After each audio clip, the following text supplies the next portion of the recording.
L'idée aussi dans cette session, en perspective un peu de projection et de réflexion sur qu'est-ce qui va pouvoir peut-être aussi transformer notre façon de suivre les joueurs à l'avenir, mieux les prendre en charge, et comment l'innovation technologique, scientifique va pouvoir nous aider. Mika va nous faire un point sur le monitoring mental. Je te laisse la parole, Mika. Merci. Oui, merci. Bon, alors, je reprends un peu les termes que j'avais utilisés hier sur la notion d'innovation, où on n'est pas forcément que sur les aspects technologiques, mais juste le fait de pouvoir déjà enclencher la question de la charge cognitive, ou en tout cas la mesure de la charge mentale d'une manière ou d'une autre, ou ne serait-ce que même le monitoring des autres variables de la dimension mentale est en soi déjà quelque chose d'un peu innovant dans les pratiques et les méthodologies d'entraînement. Donc finalement, quand on parle de ce monitoring mental, on parle globalement et de manière assez générale de tout ce qui est lié à la psychométrie. Alors les aspects psychométriques, c'est l'utilisation finalement de questionnaires qui vont vous donner des données chiffrées par rapport à certaines dimensions liées à la dimension mentale. Alors n'importe quelle dimension peut être évaluée, mesurée, quantifiée. Que ce soit l'estime de soi, la confiance en soi, la cohésion de groupe, le leadership, la notion de contagion émotionnelle, absolument tout. Toute dimension a à peu près son questionnaire approprié. Ce qui pose des questions méthodologiques et des questions de rigueur par ailleurs, parce que ce sont des questionnaires qui souvent sont utilisés dans le domaine de la recherche, mais qui ne sont pas forcément appropriés à l'utilisation écologique. Écologique, entendez, dans le sens sur le terrain, bien évidemment. Alors, les méthodes, en tout cas les risques qu'on peut avoir ou les limites qu'on peut avoir avec ce type de méthode, parce qu'il faut qu'on attaque peut-être par ça pour être tout à fait transparent. Est-ce qu'il a été développé sur la bonne population ? C'est-à-dire, est-ce que les normes sur lesquelles on compare les résultats de nos joueurs sont des normes qui sont celles de nos joueurs ? C'est-à-dire, est-ce qu'on compare avec une population lambda les normes de joueurs de haut niveau qui sont censés, par exemple, sur les compétences émotionnelles, avoir des compétences plus élevées. C'est la question aussi de la subjectivité, puisqu'on est quand même sur de l'auto-rapporté. Les échelles de mesure sont des échelles auto-rapportées, ce qui soulève quand même aussi des questions en termes de est-ce qu'il répond correctement, est-ce qu'il n'y a pas des biais de désirabilité sociale, c'est-à-dire est-ce qu'il répond honnêtement et pas pour faire plaisir à ou pour répondre à une norme ou des attendus de la norme. Il y a aussi des questions liées à est-ce qu'il comprend bien les items qui sont proposés. Je pense par exemple quand on utilise ce type de mesures avec des jeunes populations. Quand ça a été développé avec des populations adultes, parfois la sémantique utilisée dans les items ne sont pas forcément des usages qui sont compris par les jeunes populations. Donc c'est possible qu'il y ait des mauvaises interprétations de ce qui est demandé, donc du coup par ailleurs des biais ou des limites dans les réponses. Donc ça veut dire qu'il faut prendre ça avec des pincettes, avec des précautions, mais néanmoins, à condition quand même d'utiliser des questionnaires qui sont valides sur le plan scientifique, on arrive quand même à avoir des tendances qui sont plutôt assez fiables, si tant est qu'on ait choisi un questionnaire dit robuste d'un point de vue statistique. Vous pouvez voir ici, maintenant que j'ai fait ce point-là, vous pouvez voir ici à quoi ça peut ressembler. Bon, grosso modo, c'est des images que je vous ai présentées rapidement hier, il me semble. En gros, on a un questionnaire papier-crayon qu'on numérise pour que ça soit plus facile pour recueillir les données. Ça en a pas mal parlé sur le temps imparti au traitement et au recueil des données.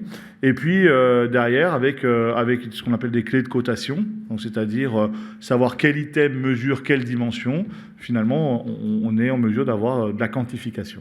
Voilà, est-ce qu'on pourrait dire ça comme ça ?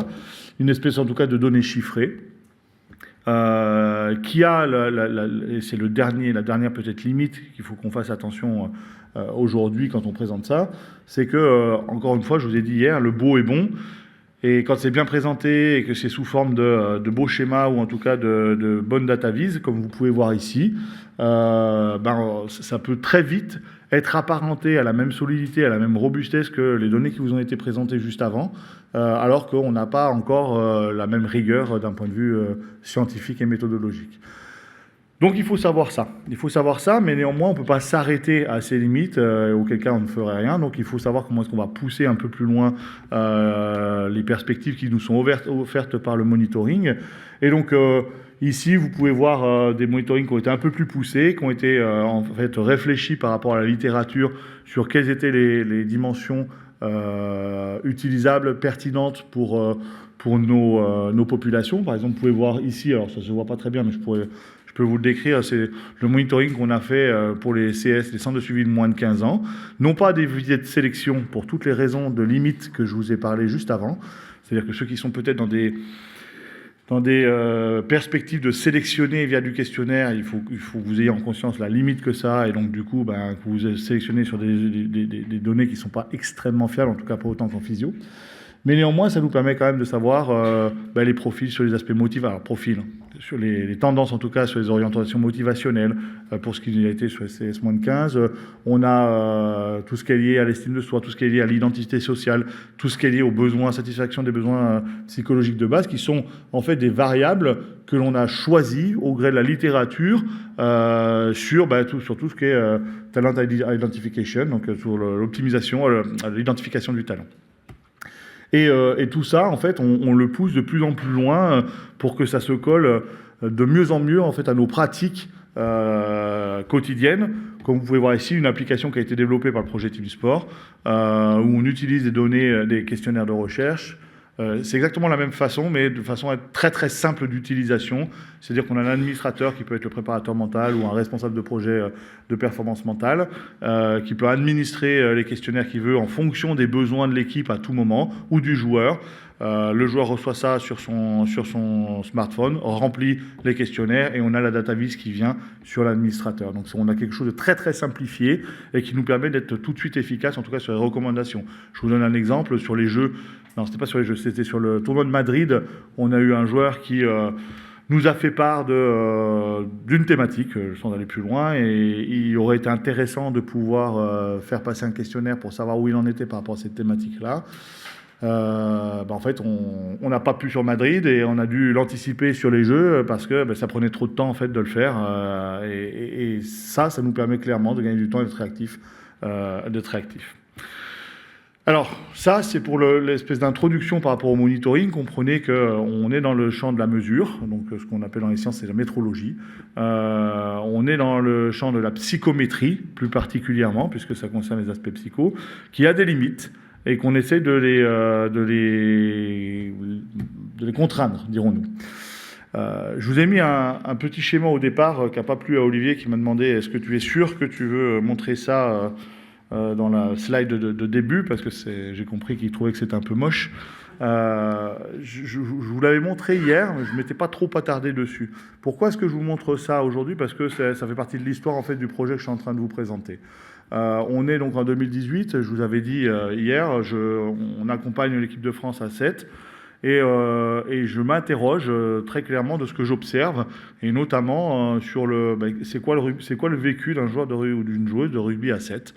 J'ai des entretiens avec tous les joueurs et les joueurs me font part des difficultés qu'ils peuvent avoir à manager leur vie perso et leur vie pro. Et certains me disent j'ai dû faire déménager ma famille parce que je suis jamais là et que ma femme a besoin de soutien. J'ai loupé pour la deuxième fois la naissance de mon enfant. Alors pas du même, bien évidemment, mais ça questionne beaucoup. Et donc du coup, je me suis amusé à faire quelque chose qui n'est pas du tout scientifique, mais qui m'inspirait, on va dire, pour avoir une espèce de visualisation du ressenti que je pouvais avoir au fur et à mesure de ces entretiens. Et ce que j'ai fait, c'est que j'ai fait un ratio très clair, +1, quand le joueur voyait sa femme et ses enfants, au moins une petite partie de la journée, même à 23h quand il rentrait de l'avion, je comptais quand même +1, donc j'étais gentil, et -1 quand ils voyaient pas leur famille. Et en fait, donc ça nous fait en fait juste un ratio de cumulé, quoi. Et on voit, donc ça c'est une saison à 7, avec les tournois. Donc vous savez qu'à 7, ça peut monter parfois, l'année dernière je crois que c'est 15 tournois, ils ont eu. On va partout dans le monde, on se déplace tout le temps, et c'est globalement, ça peut atteindre 200, voire plus de 200 jours en dehors de la maison.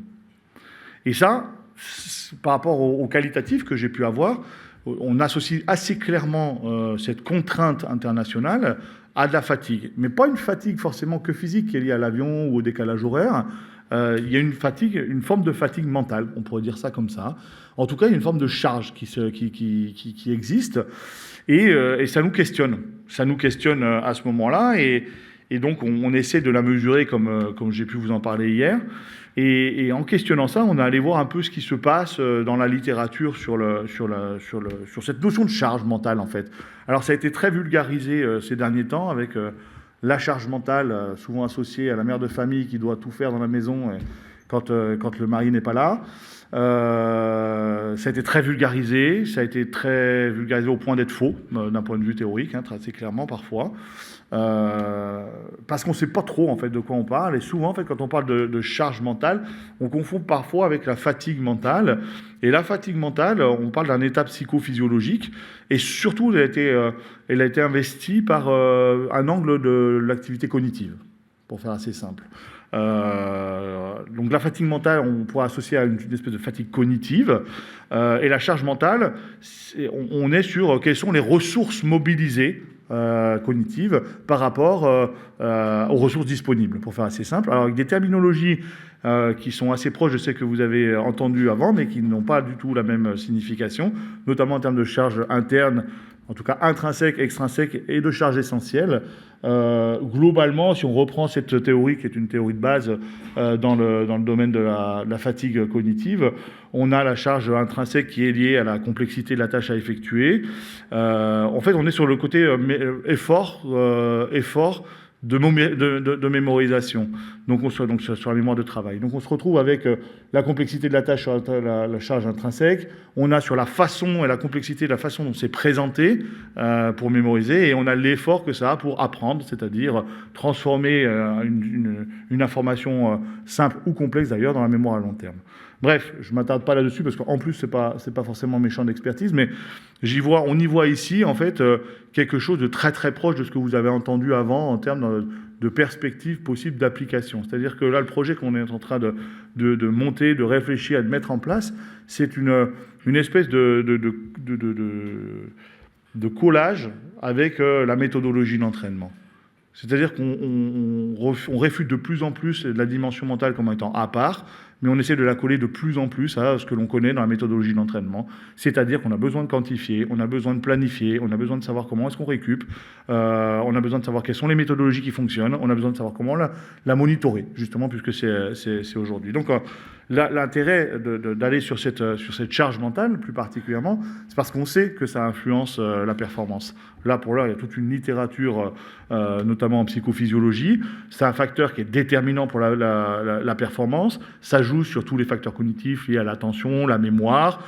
Et donc, du coup, ça entraîne des enjeux assez importants en termes d'entraînement, en termes de gestion de la compétition et en termes de gestion de la récupération. J'ai utilisé ici, et je l'ai mis parce que je vais piquer ces slides, un collègue de l'INSERM qui est à l'UFR Staff, là où je suis aussi, qui est spécialiste justement de la fatigue mentale et qui travaille et qui expose beaucoup sur cette thématique-là. Et en gros, ils ont pas mal de protocoles pour montrer l'influence sur la performance. Alors en gros, ça se fait assez simplement. Tu fatigues très fort le joueur, puis après tu fais un test de performance. Alors, eux, ils sont plutôt ces aspects physio, par exemple. Donc ils font un temps limite sur un 80% de PMA, et puis après ils regardent entre fatigué cognitivement ou pas fatigué cognitivement, puis bon, quelque chose d'assez simple dans le domaine de la recherche. Et puis on voit en fait que ça a des effets sur l'endurance, que ça a des effets en tout cas sur le temps limite, que ça a des effets sur la perception de l'effort. Et puis globalement, quand je reprends un peu ce qu'il avait pu montrer, il avait montré un peu ce sur quoi ça pouvait bouger et ce sur quoi ça n'avait pas d'influence. Typiquement, on a tout ce qui est lié à l'endurance, tout ce qui est lié au temps de réaction, vitesse, précision, mais pas sur tout ce qui est maximal, comme les sauts ou la force ou les sprints. Voilà à peu près pour le pourquoi nous, ça nous intéresse. Mais ça va au-delà de ça, bien évidemment, parce que là, on parle de la littérature existante, c'est-à-dire le lien finalement entre une charge cognitive et de la performance, parce que c'est ce qui nous anime. Mais bien évidemment, on pense aussi aux questions de santé mentale. C'est à peu près évident, notamment cette année avec la grande cause de la santé mentale. Je pense qu'on ne peut pas trop contourner cette question-là. Mais j'y viendrai un peu plus tard. Je vais rester un peu sur cette logique de cognition et de performance, et en tout cas de réserve cognitive et de performance. Et on se pose la question après de quelles sont les mesures qui sont validées, qui sont utilisées dans la recherche pour aller justement mesurer cette charge dite mentale ou cette charge cognitive, pour être plus précis. Alors il existe plusieurs types de monitoring, en tout cas d'outils pour monitorer. Bon, globalement, ça revient à ce qui a été fait sur la présentation avant. On retrouve des similitudes assez fortes, hein. D'ailleurs, j'ai vu qu'il y a un questionnaire qui s'appelle le Rescue qui était mis sur la slide juste avant, dans la présentation juste avant. Bon, globalement, on a des questionnaires, on a des tests cognitifs, on a des indicateurs physiologiques et puis on a des indicateurs comportementaux, c'est-à-dire des tâches de performance. On fait de la double tâche et on regarde un peu le ralentissement de la tâche qui n'est pas automatisée. Et donc, par rapport au questionnaire, parce que c'est ce qui nous anime le plus, on va dire, le questionnaire et cette forme d'approche, il y a un questionnaire qui est largement utilisé, qui est le NASA-TLX, avec différentes variables, comme les exigences mentales, l'exigence physique, l'exigence temporelle, la performance, l'effort perçu, notamment. C'est intéressant pour nous et ça commence à nous guider dans notre projet parce que ça commence à devenir simple. On n'est plus sur de l'échelle de questionnaire à 150 items qui est impossible à faire sur le terrain. C'est exactement en plus la thématique qui a été dite juste avant, c'est-à-dire il faut que ça soit très simple si on veut le faire avec de la récurrence, hein, assez clairement. Donc ça commence à nous interpeller parce que finalement, on est globalement sur de l'échelle à un item avec plusieurs items, pour faire assez simple. Et vu que c'est largement utilisé et plutôt assez validé dans le domaine de la psychophysiologie, on commence à s'en inspirer. Et il y a un autre test qui est plutôt sur les aspects cognitifs, qui est le test de Stroop, où c'est intéressant, mais à contrario de l'échelle qui mesure, le test de Stroop, en fait, c'est une espèce d'induction qui se fait. Et il faut 30 minutes de test de Stroop pour savoir un peu vraiment si la personne est fatiguée. Donc voilà le contraste qu'on peut avoir entre l'utilisation d'une échelle auto-rapportée avec les limites qu'on peut avoir, bien évidemment, et un test plutôt assez fiable et assez... on est sur l'observationnel, mais qui finalement est imbitable sur le point de vue de la planification d'entraînement. On ne peut pas mettre 30 minutes chaque joueur pour savoir s'il se plante plus ou moins sur un test de Stroop, assez clairement. Donc du coup, dans ce monitoring de la charge, on va de plus en plus, et les études en psychophysio vont aussi sur ce modèle-là, sur les échelles visuelles analogiques. Alors c'est assez simple, hein, très clairement, et puis je pense que vous connaissez. Globalement, on a deux items, on a deux caractéristiques, le moins, le plus. Par exemple, sur la fatigue, je me sens pas du tout fatigué à extrêmement fatigué, et la personne place le curseur d'un côté ou de l'autre. L'avantage de la VAS, des échelles visuelles analogiques, c'est le côté sensibilité. C'est-à-dire que par rapport à un questionnaire, par exemple, à 7 points, sur une échelle de Likert, par exemple, souvent on va avoir quelque chose d'assez récurrent. Ils vont se mettre à 4 au départ ou à 5 au départ, puis après ils vont s'évaluer par rapport à ça. Puis ça restera toujours à peu près 5 ou 4 ou 6, mais il n'y a pas beaucoup de variabilité. Et quand on fait de la mesure répétée, c'est un peu emmerdant quand même. Donc il y a des études qui ont montré justement que l'utilisation de VA permettait d'avoir plus de fiabilité, plus de sensibilité, sur les variables étudiées. Et donc du coup, c'est un peu ce vers quoi on va tendre. Et quand on est sur justement la mesure de la fatigue mentale, et notamment par rapport à un projet qui se veut être sur le terrain, au plus proche des joueurs, globalement à être un peu comme ça se passe sur le RPE, l'utilisation du RPE, c'est-à-dire les prépas physiques qui sont là à casser les pieds des joueurs à chaque fin d'entraînement pour savoir à quel degré ils sont de fatigue, c'est un peu vers ça qu'on va tendre, encore une fois, pour coller aux usages du terrain et qu'on récolte d'une donnée la plus nombreuse possible. Alors, justement, dans ce que ça vient éprouver, la notion de la charge mentale, et donc du coup du monitoring qui vient à côté, pose la question de la variabilité interindividuelle, donc c'est-à-dire que chacun ne répond pas de la même façon à une charge, et puis une même personne ne répond pas de la même façon dans le temps. Ça pose la question de la spécificité disciplinaire, c'est-à-dire des antécédents de la charge mentale, notamment quand on parle de, je sais pas moi, j'y connais rien, mais je me tire au pistolet, on va être sur quelque chose de très spécifique, sur de la tension interne, sur des faisceaux internes, alors que quand on va être sur du sport collectif, peut-être que les interactions sociales sont fatigantes.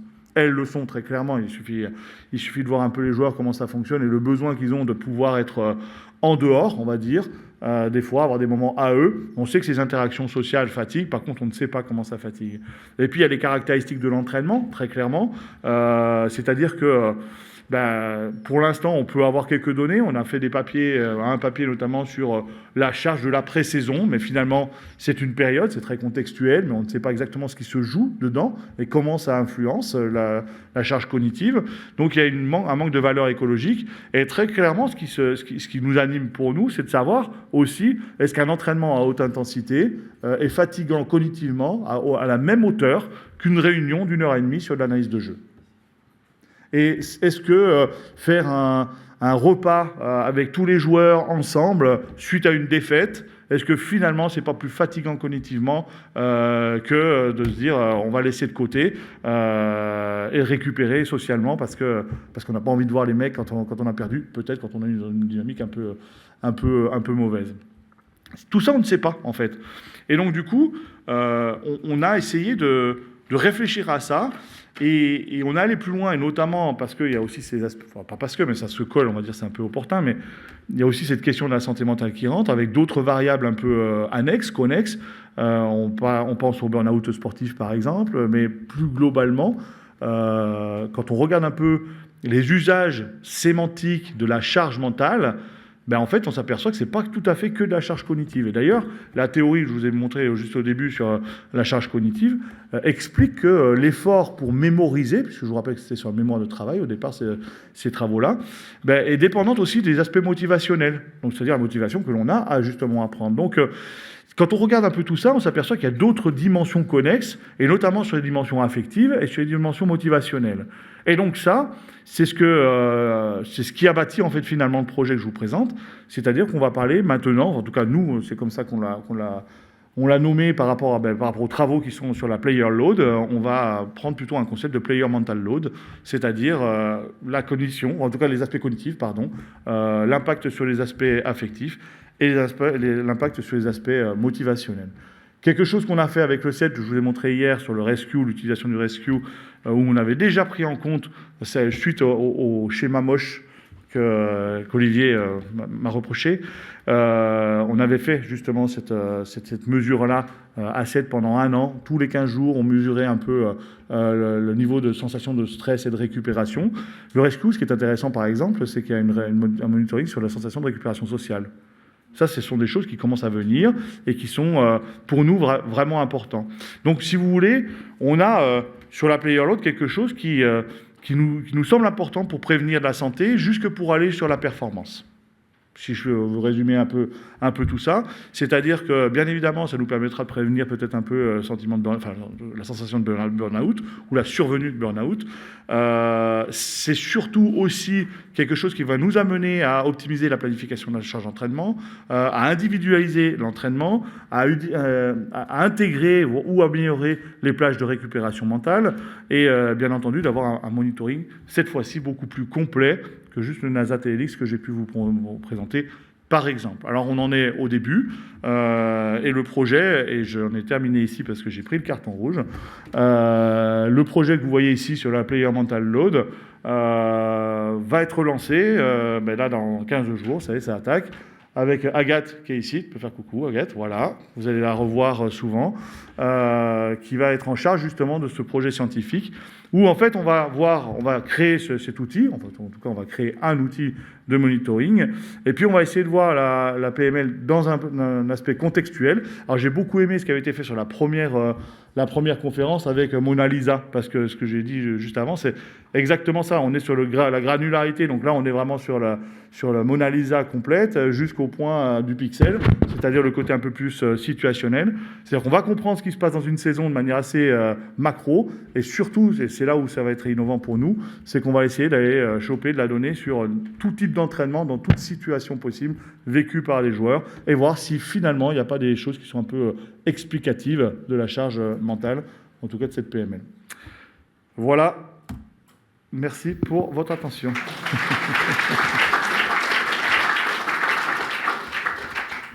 Question. Le temps que le micro arrive, merci Mika de faire. C'était une super clarification, franchement, de cette problématique. Cédric a présenté tout à l'heure les modèles de Bannister qui datent des années 70, charge-réponse. Et c'est vrai qu'on ne s'est jamais trop questionné sur...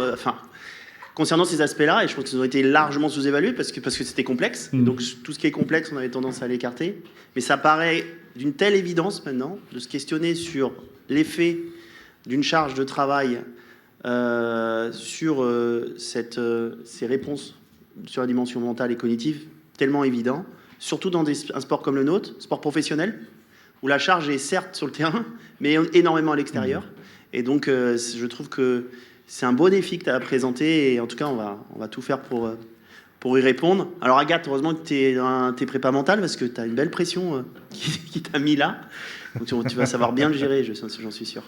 Oui, merci pour cette présentation. C'est une question très rapide. L'étude va être juste conduite sur les joueurs ou sur le staff aussi? Là, c'est enregistré. Je ne peux pas dire qu'on va aussi utiliser sur le staff, mais normalement, ça a été vendu sur les joueurs au départ. Mais c'est évident que le staff, un jour ou l'autre, va prendre part à cette étude ou à une autre complémentaire, je ne sais pas, mais c'est évident. Là, alors typiquement, sur ce schéma-là, donc ce ratio cumulé, on est à la maison, pas à la maison, qui pourrait être une forme de visualisation aussi d'une certaine forme de charge, si tant est qu'on ne sache pas quelle est la charge quand je suis à la maison ou quand je suis en dehors. Je pense que ça dépend de vos vies de couple, hein, très clairement. mais en fait, ce qui se passe ici, c'est que la réponse des entraîneurs, c'est de dire, mais en fait, les joueurs, ils font jamais ça, parce qu'ils sont sélectionnés ou pas, des fois ils sont blessés. Par contre, les staffs, oui. Et quand on regarde des fois la gueule des staffs, que ce soit dans les clubs pro notamment, ou dans les fédérations, bon, bah, c'est des divorces, tu vois la fin, tu les vois au début d'une compétition, tu les vois 9 semaines après, bon, bah, t'as pas les mêmes mecs, quoi, très clairement. C'est des conflits, c'est plein de choses qui rentrent en compte. Alors sur une Coupe du Monde, quand ça dure 4 mois, c'est encore un autre délire. Donc forcément, ça pose la question de la charge mentale de l'entraîneur. Il y a quelque chose, moi j'aime beaucoup, quand on prend l'avion, je ne sais pas si j'en ai parlé hier ou pas, mais quand on prend l'avion, en fait, il y a une icône qui dit, pour la sécurité, s'il y a une merde dans l'avion, si vous êtes avec des enfants, vous mettez le masque, après vous le mettez aux enfants. Et moi, au début, je ne le comprenais pas, j'étais avec mes gamines. En fait, si, parce qu'en fait, si toi, tu n'es pas capable de pouvoir prendre soin des autres, en fait, ça ne va pas. Et je trouve que ça illustre exactement ce que tu présupposes, c'est-à-dire qu'il va falloir aussi qu'on s'occupe des staffs et de leur charge mentale aussi, parce que c'est une autre forme de charge aussi. Ils prennent la pression autant, voire plus pour certains. Une charge cognitive extrême, ça en a parlé avec la présentation avant, où tu arrives et tu as une charge énorme de 6h du matin à 23h le soir. Enfin, bien entendu, on va prendre ça en compte. Pour l'instant, on est centré sur les joueurs, et après, tu sais comment on fait, on gratte toujours un petit peu. C'est toujours un peu comme ça. Alors, une petite question, tu as parlé dans la mesure des questionnaires et après des échelles visuelles analogiques. Comment toi, tu vois l'évolution? Est-ce que les deux sont complémentaires ou est-ce que les échelles visuelles peuvent remplacer les questionnaires? Comme ça, je te dirais que ça va être c'est complémentaire. Il y a des études qui ont montré la fiabilité d'une mesure en un item. Alors c'est pas trop la question de la VAS, enfin de l'échelle visuelle analogique, plutôt que la question du single item ou du questionnaire. Et le single item, il y a des études qui ont montré que tu évalues aussi bien, parfois, Steve en a fait que 2-3 comme ça, ça mesure aussi bien que du questionnaire. Je pense que ça mérite qu'il y ait davantage, et sur toutes les dimensions, qu'on soit bien sûr de ça. Donc, à l'heure actuelle, je te dirais, idéalement, il vaut mieux faire un bon gros questionnaire et puis la mesure répétée derrière qui viendrait compléter, si tu veux. À terme, et ça c'est plutôt les aspects terrain qui me parlent, je ne vois pas comment est-ce qu'on peut utiliser du questionnaire en mesure répétée aussi fréquemment qu'on veut. Il faut vous imaginer ce que va faire Agathe, parce qu'elle le sait. Je lui dis sur la thèse, tu vas te faire détester des joueurs. Alors, c'est pour ça que j'ai pris quelqu'un de sympa, parce que du coup, ça va être un peu mieux. Ça va passer un peu mieux, mais en fait, elle va être, entre guillemets, elle va être au cul des joueurs, à chaque entraînement pendant une période, à venir mesurer. Putain, c'est un questionnaire, c'est impossible, un truc comme ça. Ça a été très bien démontré juste avant, sur la présentation avant. Donc, je pense que le single item va être l'usage commun. Je pense que ça a nécessité d'avoir davantage de validation, en tout cas d'avoir des précautions de validation. Et le questionnaire va permettre cet aspect un peu plus macro, d'une compréhension un peu plus fine d'un état à un moment donné. Sans vouloir sauter sur la solution, vous mesurez le cognitive load. Est-ce que sera tenté d'être mesuré l'état de flow Non. Non. Non, parce que c'est un concept qui est très brinque-ballant d'un point de vue théorique. Tout le monde le cherche, personne ne l'a jamais trouvé. Pourtant, il est survendu. Enfin, tous ceux qui entraînent ici, les états de flow, je veux dire, on n'est pas beaucoup à les avoir vus théoriquement comme ils sont conceptuellement pensés. Je pense que c'est une connerie d'y aller, enfin c'est très personnel, je pense que c'est une connerie d'aller chercher ça, alors qu'en fait, c'est une automatisation, c'est un état plutôt optimal de performance, dans lequel tu te sens bien, mais... donc non, et en plus, l'état de flow, éventuellement, si tu vas là-dessus, ça pourrait, et si tant est que ça soit récurrent, ça pourrait être une valeur de moindre charge. C'est-à-dire que plus je suis dans le flow et moins je suis chargé, mais tu l'as tellement peu que non. En fait, ce qu'il y a, c'est que dans la balance affective, on va aller chercher quels sont tes ressentis et on va avoir une balance. Je ne sais pas si tu utilises... le POM, ça a été pas mal utilisé sur les états d'humeur ou le PANAS. Bon, tu regardes la balance entre les états affectifs et les états positifs, agréables, désagréables. Ce que fait le stress récup d'une autre manière, c'est plutôt comme ça. Mais l'état de flow, non, assez clairement. Romain Tourillon, qui est kiné de formation, qui intervient notamment à l'hôpital de la Tour en Suisse, mais qui en parallèle est en train de finir une thèse de sciences en biomécanique sous la direction de JB Morin, sur notamment la biomécanique du pied et le lien avec la performance derrière en sprint, à peu près. Je pense qu'il présentera tout ça. Alors bonjour à tous, merci déjà Julien pour l'invitation. Comme tu le sais, ouais, il est 3h du matin à Los Angeles. Après Los Angeles, 3h du matin, c'est le milieu de la journée, tellement c'est une ville de fous, mais on n'est pas là pour parler de ça. Je vais plutôt rebondir, Julien, comme tu l'as dit, sur la dernière partie de l'utilisation des outils technologiques en kiné du sport. Je vais très peu parler de ma thèse et de ce qu'on a fait. L'idée aujourd'hui, c'était de vous parler de la force, on va dire l'évaluation de la force en kiné du sport, qui est quelque chose, on va dire, qui n'est pas fait depuis quelques années, qui est fait depuis très très longtemps, l'évaluation de la force. On a de plus en plus d'outils aujourd'hui pour évaluer la force ou les forces, je vais vous en parler. Et donc l'idée de ma présentation, voilà, c'est de vous faire un petit retour d'expérience sur l'intérêt, les limites, les erreurs qu'on peut avoir lors de cette évaluation de la force. Et je vais vous présenter quelques innovations que j'ai fait personnellement ou qu'on fait à l'endroit aussi où je travaille, à l'hôpital Latour.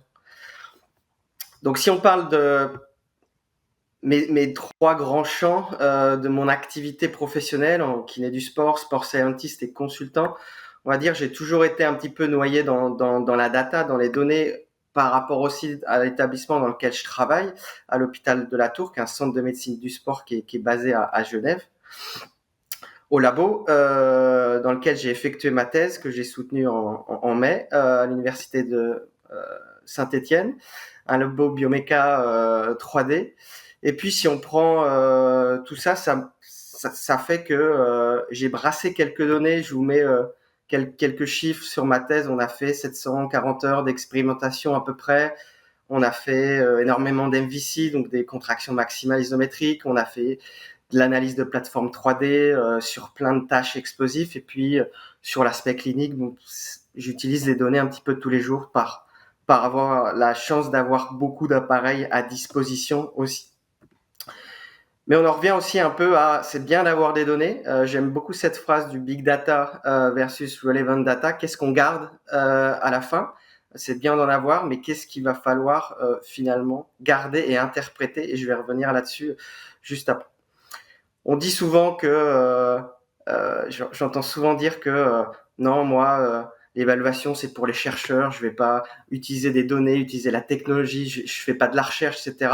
Juste pour vous montrer, ça c'est un fichier brut de 3 secondes d'analyse de plateforme de force 3D au sol lors d'une tâche de sprint. Donc ça c'est de la science, ça c'est moi qui dois prendre ça et essayer de faire, d'avoir des chiffres, d'avoir des résultats, d'avoir des graphiques et de retirer des choses.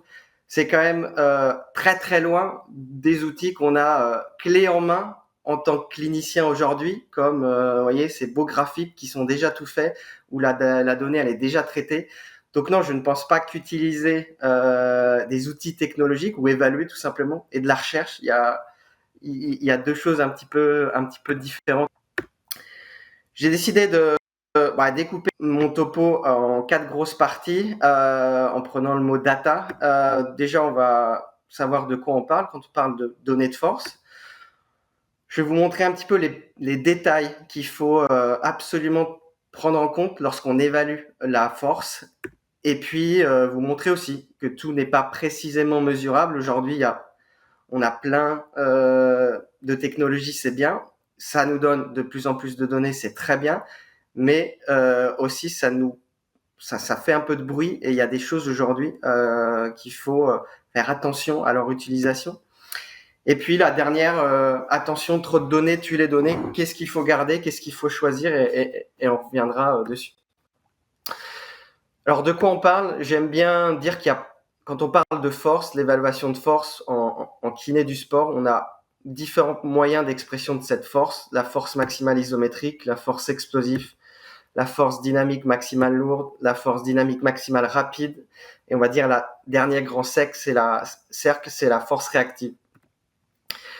Ça, c'est pas moi qui l'invente, hein, c'est basé tout simplement sur le modèle, la relation force-vitesse et la relation, on va dire, contrainte temporelle et charge aussi externe. En cabinet, en terrain, en club, on a, par rapport à ces 5 gros forces ici, pas mal d'outils aujourd'hui qui sont disponibles. Première chose qu'on peut avoir, c'est un dynamomètre manuel qui permet d'être soit on va dire fixe comme peuvent faire des outils comme Val, soit manuel comme font d'autres, on va dire compagnies. On est beaucoup sur du mono-articulaire, c'est-à-dire qu'on va évaluer une articulation. On a maintenant la chance de pouvoir avoir accès à des plateformes de force, alors majoritairement en une dimension, mais éventuellement en 3 dimensions, où là on peut évaluer du mono-articulaire ou du pluriarticulaire et des mouvements un peu plus fonctionnels. Et donc là on peut à peu près plus surfer sur l'évaluation d'un peu plus de force, la force réactive, la force explosive, la force dynamique maximale rapide, la force toujours isométrique.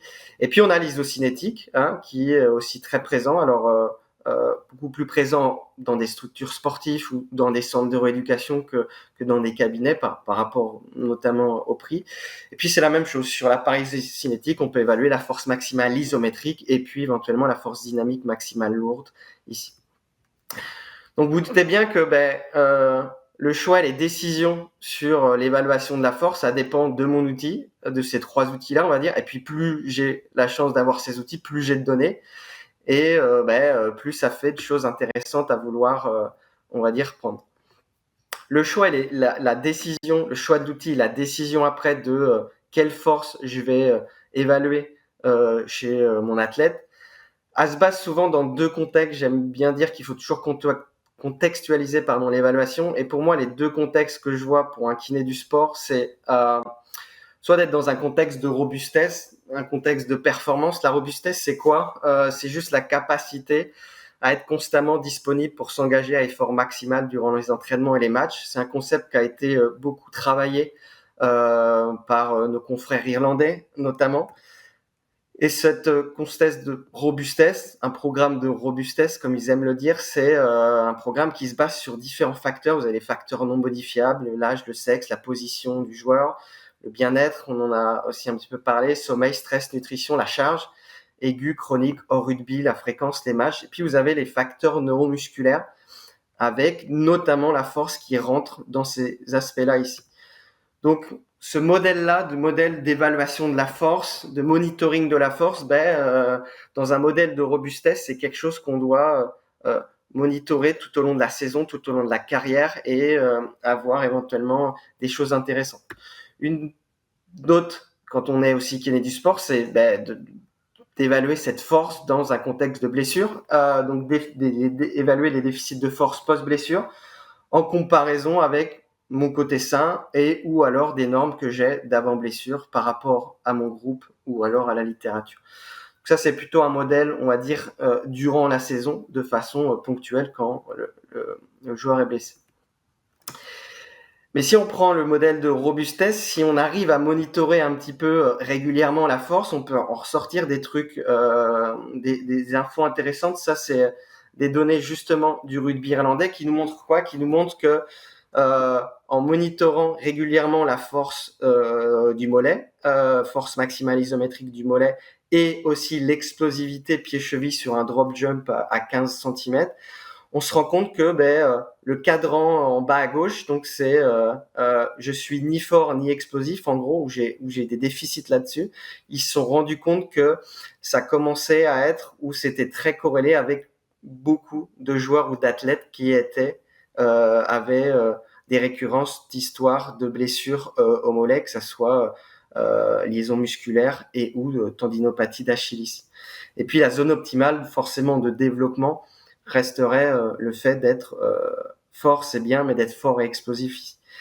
Et puis on peut avoir, je dis souvent que en rééducation, on reste souvent à évaluer le côté sain ou le côté blessé par rapport au côté non blessé, mais si on prend ces données que j'ai eues d'un rugbyman ici, on se rend bien compte que si je compare à son côté non blessé, aujourd'hui, je pourrais arrêter, ou je pourrais dire que ma rééducation est optimale et intéressante.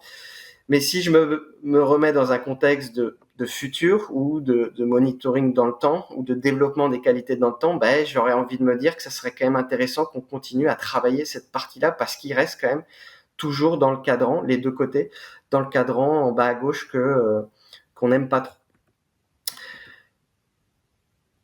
À la recherche des détails, donc quand on veut évaluer un petit peu ces différents niveaux de force, il y a plusieurs choses que je vois. La première, c'est le temps, la vitesse. Je vois souvent que on a peur des fois d'évaluer parce que ça prend du temps, ou quand on évalue, on fait un peu vite parce que il y a d'autres choses aussi à faire, parce qu'il y a des contraintes temporelles qui sont toujours là au quotidien. J'aime bien dire que c'est bien de perdre 30 secondes pour éviter des semaines de mauvais choix ou de mauvaises stratégies. On discutera aussi de l'utilisation des outils et que c'est pas parce que notre outil coûte cher que nos données sont forcément fiables et valides. Et puis on parlera de l'interprétation aussi des données qui doivent être basées sur la variation de mon athlète ou de ma mesure. Et je parlais notamment des fameux coefficients d'asymétrie. Perdre 30 secondes pour éviter des mauvais choix, la première chose que je vois le plus souvent, c'est un manque de familiarisation et de standardisation des choses, c'est-à-dire soit des athlètes qui découvrent le test pour la première fois et qui sont pas forcément familiarisés avec l'évaluation de la force. Vous avez le positionnement, tout ce qui va être positionnement, notamment lorsqu'on utilise un dynamomètre, va être important. La fixation, le sanglage. Si on regarde la photo numéro 2, c'est une photo de Val. J'ai rien contre Val, j'utilise leur outil, mais forcément, j'ai un petit peu plus de mal à comprendre l'intérêt d'évaluer efficacement une cheville comme ça. Ça déteint un petit peu avec les photos à droite ici, où globalement, il faut forcément du sanglage, de la fixation. Vous voyez le coude au mur, vous voyez la sangle sur le tibia, etc. Donc mettre en place des fixations et du sanglage qui sont importantes. On le sait que tester manuellement c'est aujourd'hui old school, mais globalement, c'est pas parce qu'on a un dynamomètre directement et qu'on peut sortir des chiffres que la mesure est forcément précise et fiable ici. Donc il faut mettre les conditions de fixation pour être dans un mouvement purement isométrique et standardisé ici.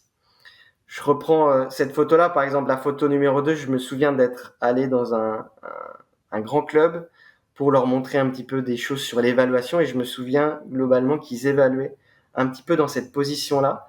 Et en fait, ça faisait 2 ans qu'ils trouvaient que les éverseurs gauche notamment, étaient plus forts chez tous leurs athlètes depuis 2 ans, et ils se posaient un petit peu la question de savoir pourquoi. Mais c'était juste globalement parce que quand vous faites un test d'éverseur gauche, vous utilisez votre bras droit, et si vous fixez pas votre bras droit dans quelque chose, que ce soit un mur ou une sangle, globalement vous évaluez votre propre force.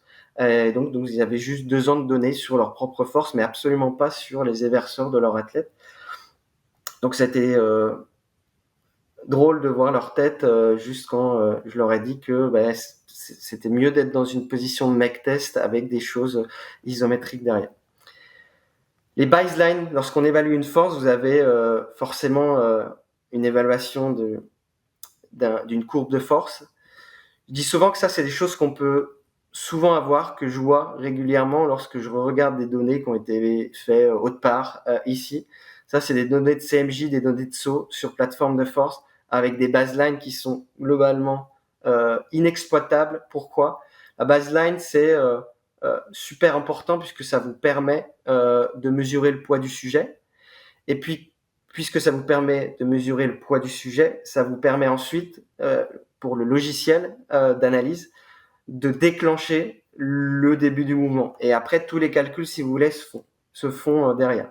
Et quand vous avez des baselines comme ça, qui sont globalement trop variables, eh ben, ce qu'on sait, c'est que quand vous avez, et ça, c'est pas moi qui le dis, c'est les lois de Newton, et puis il y a des chercheurs qui se sont intéressés sur cette wagging phase, donc la phase de baseline ou avant le début du mouvement. Si vous avez 2 newtons de différence sur le poids du sujet avant le saut, ça peut vous produire à la fin une différence de hauteur de saut de plus de 1 cm. Donc ça paraît rien, mais c'est énorme puisque 2 newtons de différence, globalement, vous pouvez l'avoir entre quelqu'un sur un essai qui garde ses mains, on va dire, sur les hanches, et sur le deuxième qui bouge juste un tout petit peu son short, qui essaye de juste balancer un petit peu ses épaules ici. Donc je dis souvent qu'il faut c'est super important d'avoir ces baselines de force longues et stables, puisque des fois, je dis souvent que les asymétries qu'on trouve sont absolument pas dues à des différences neuromusculaires, mais juste à des différences de mauvaises évaluations. Donc voilà à quoi doit ressembler, on va dire, un saut parfait. C'est une baseline qui est longue et qui est stable dans le temps. Et puis la consigne, toujours la même. Je reprends les sauts aussi.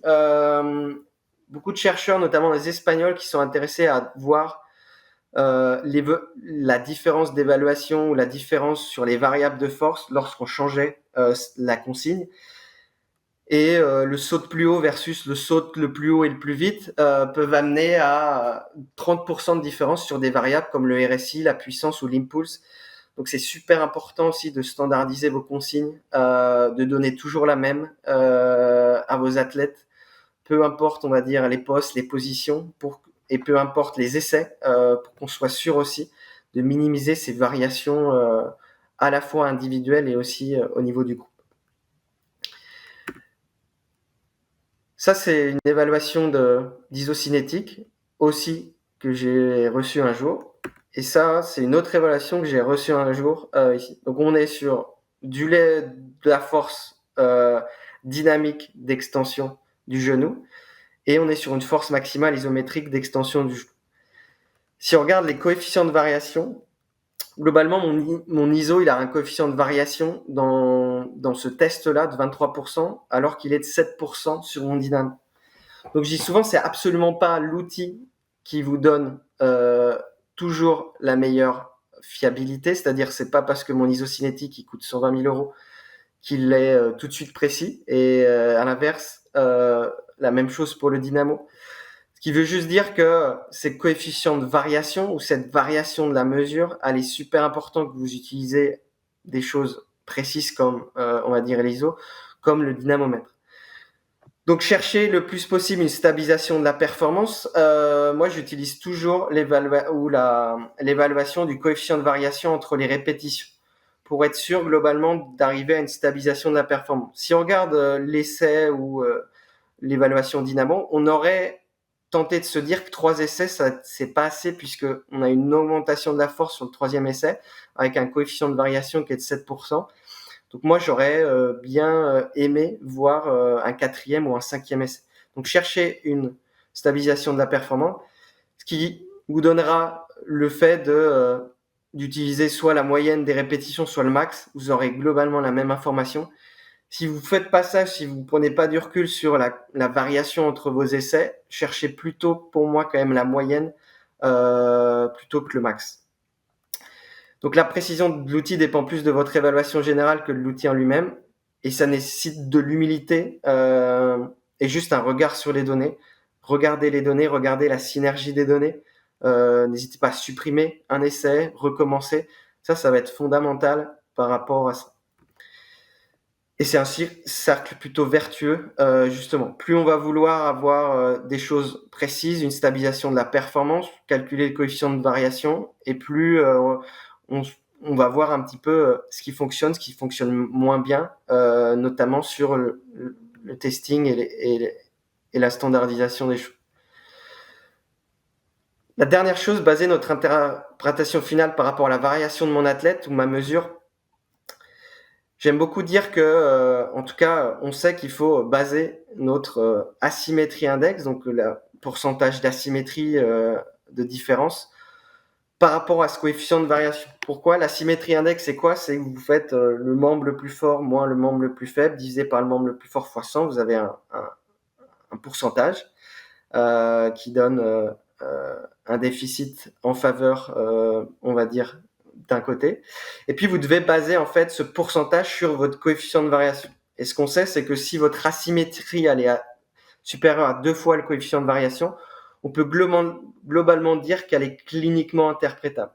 Donc, si je prends l'exemple de mon isocinétique, globalement, si vous n'avez pas une asymétrie autour de 40% entre les deux jambes, sur mon test ISO en haut, je peux absolument rien affirmer. Et à l'inverse, quand on est entre 1 et 2 fois, on est difficilement interprétable. On peut toujours se dire que la symétrie, elle est cliniquement pertinente. Et puis, si vous êtes en dessous, par exemple, si vous avez une asymétrie de 15% sur mon test ISO d'en haut, globalement, 15%, vous êtes toujours en dessous de la variation que vous avez eue pendant la mesure. Et donc, on juge qu'elle n'est pas pertinente. Ça, c'est pas de la science ou de la recherche. Ça, c'est juste se dire, j'évalue quelqu'un et je regarde si la différence entre son membre gauche et son membre droit, il est juste supérieur, cette asymétrie est supérieure à la variation que j'ai eue pendant ma mesure. Et donc, vous doutez bien que si ça, c'est des données, par exemple, on a fait passer 10 joueurs, sur les 10 joueurs, vous voyez que ce bruit de la mesure, c'est-à-dire cette baseline de cut-off pour sortir des asymétries importantes, sur les 10, vous voyez bien que il y a au final le numéro 3, le 5, le 6, le 8 et le 9 qui ressortent parce qu'ils ont des asymétries qui sont au-dessus justement de cette variation de ma mesure ou ce bruit de ma mesure. Et puis, si vous êtes, comme on dit, un peu gougnafié ou pas très précis, en fait, ce bruit de la mesure, il augmente. Et là, globalement, vous pouvez sortir absolument personne du chapeau. Parce que vous n'avez tellement pas été précis que les asymétries, globalement, elles sont noyées. Vous avez juste le numéro 8 qui va ressortir comme étant cliniquement important par rapport à son asymétrie sur la variation. Donc, soit vous avez une approche où vous vous basez en fait votre asymétrie par rapport à un pourcentage de groupe, la moyenne du groupe ici. Soit vous le faites comme là, c'est-à-dire que vous, sur chaque sujet, vous allez juste regarder son asymétrie par rapport à sa variation individuelle, la variation qu'il a eue pendant le test, donc le coefficient de variation des 3 répétitions par exemple. Donc tout ce qui va être la variabilité, le bruit, c'est tout ce que vous allez chercher à diminuer quand vous évaluez. Donc c'est quel outil j'utilise, la standardisation, l'installation, comme je vous ai dit, les consignes et les variables après. Les variables, j'aime beaucoup dire dans le big data versus relevant data, c'est bien qu'on ait de la technologie, mais on est aujourd'hui noyé par beaucoup de données. Et j'aime bien utiliser ce phénomène de les variables qu'on peut utiliser ou les variables dont on doit absolument regarder avant de l'utiliser, c'est-à-dire qu'on doit avoir une certaine réflexion ici. Ça se base sur le modèle qui a des variables qui sont très stables dans le temps, avec peu de fluctuations, puis vous avez des variables qui sont très sensibles. Aujourd'hui, les choses très stables, quand on met les conditions, comme je vous ai dit, nécessaires, c'est la force maximale notamment isométrique, la force nette maximale ou coupe maximale. À l'inverse, toutes les variables qui sont dédiées au temps, la force par rapport au temps, ou on va dire le time to peak, ou ces choses-là, ou les variables de vitesse, ou le RFD, sont des variables très sensibles ici. Très sensibles, ça veut dire que dans le temps, vous avez des variations un peu plus importantes ici. Ça, c'est un exemple juste pour vous montrer ce que je veux dire, c'est-à-dire que sur un test isométrique, vous avez en haut mon coefficient de variation de 1% sur ma force maximale, et puis mes variables de RFD, vous voyez que c'est les variables qui présentent le plus de variations ici. Donc, pas forcément utile ici de pouvoir en tirer des choses. Et donc, sur ce sujet-là, garder juste la force maximale isométrique, c'est déjà très bien. Mais si vous essayez de mettre des conditions en place par une bonne installation, une bonne consigne, un athlète qui est familiarisé, en fait, ce RFD, il n'est pas toujours mauvais. C'est-à-dire que, vous voyez, dans ce deuxième test, vous avez un RFD avec des variations qui commencent à être intéressantes, des variations autour de 6%, 7%. Et donc là, vous pouvez tirer quelque chose de votre évaluation et sortir cette donnée comme exploitable. Mais globalement, si on regarde quand même la littérature, par exemple, ça c'est la variation de tous les RFD possibles que vous pouvez avoir sur un test isométrique. Vous voyez que les variations vont être super ou beaucoup plus importantes que mon pic de force qui est tout en bas à gauche ici, qui tourne toujours autour de 0 à 3% quand on fait bien les choses. Mais c'est toujours la même chose quand vous changez aussi un petit peu les consignes, c'est ce que ce papier montre. Vous essayez d'être un peu plus précis, notamment sur le sanglage, la prétention, la consigne, etc. Vous commencez éventuellement à pouvoir, sur certaines variables, aussi avoir des variations qui baissent et avoir des choses un peu plus précises. Donc tout ce qui est sensible, ça l'est parce que la prétention, le contre-mouvement, les instructions, le feedback, la fréquence d'acquisition aussi des outils font que ça rend ces choses variables. Et puis si on va sur les choses toujours stables par rapport au RFD, aux variables de vitesse et tout, on sait aujourd'hui que la force moyenne, les variables d'impulse ou la puissance moyenne restent les plus stables dans étude qu'on a fait récemment, c'est intéressant sur la symétrie entre l'isocinétique et la symétrie lors de tests de saut. Vous voyez bien que sur un saut, chez des sujets sains, globalement, la variable qui a le plus de variations entre les personnes, ça reste les variables de RFD par rapport ici aux autres variables d'impulse qui sont aux alentours ou inférieures à ce fameux 5% ici. Donc, cette impulse-là, c'est pour ça que je dis souvent quand vous voulez utiliser une analyse de saut, utilisez l'impulse par rapport souvent au RFD, puisque l'impulse vous donnera beaucoup plus de stabilité dans le temps et vous pouvez justement avoir un meilleur monitoring de vos données par rapport à ça. Et puis l'impulse, qui est l'air sous la courbe dans les différentes phases, notamment du saut, va vous permettre de voir plein de choses.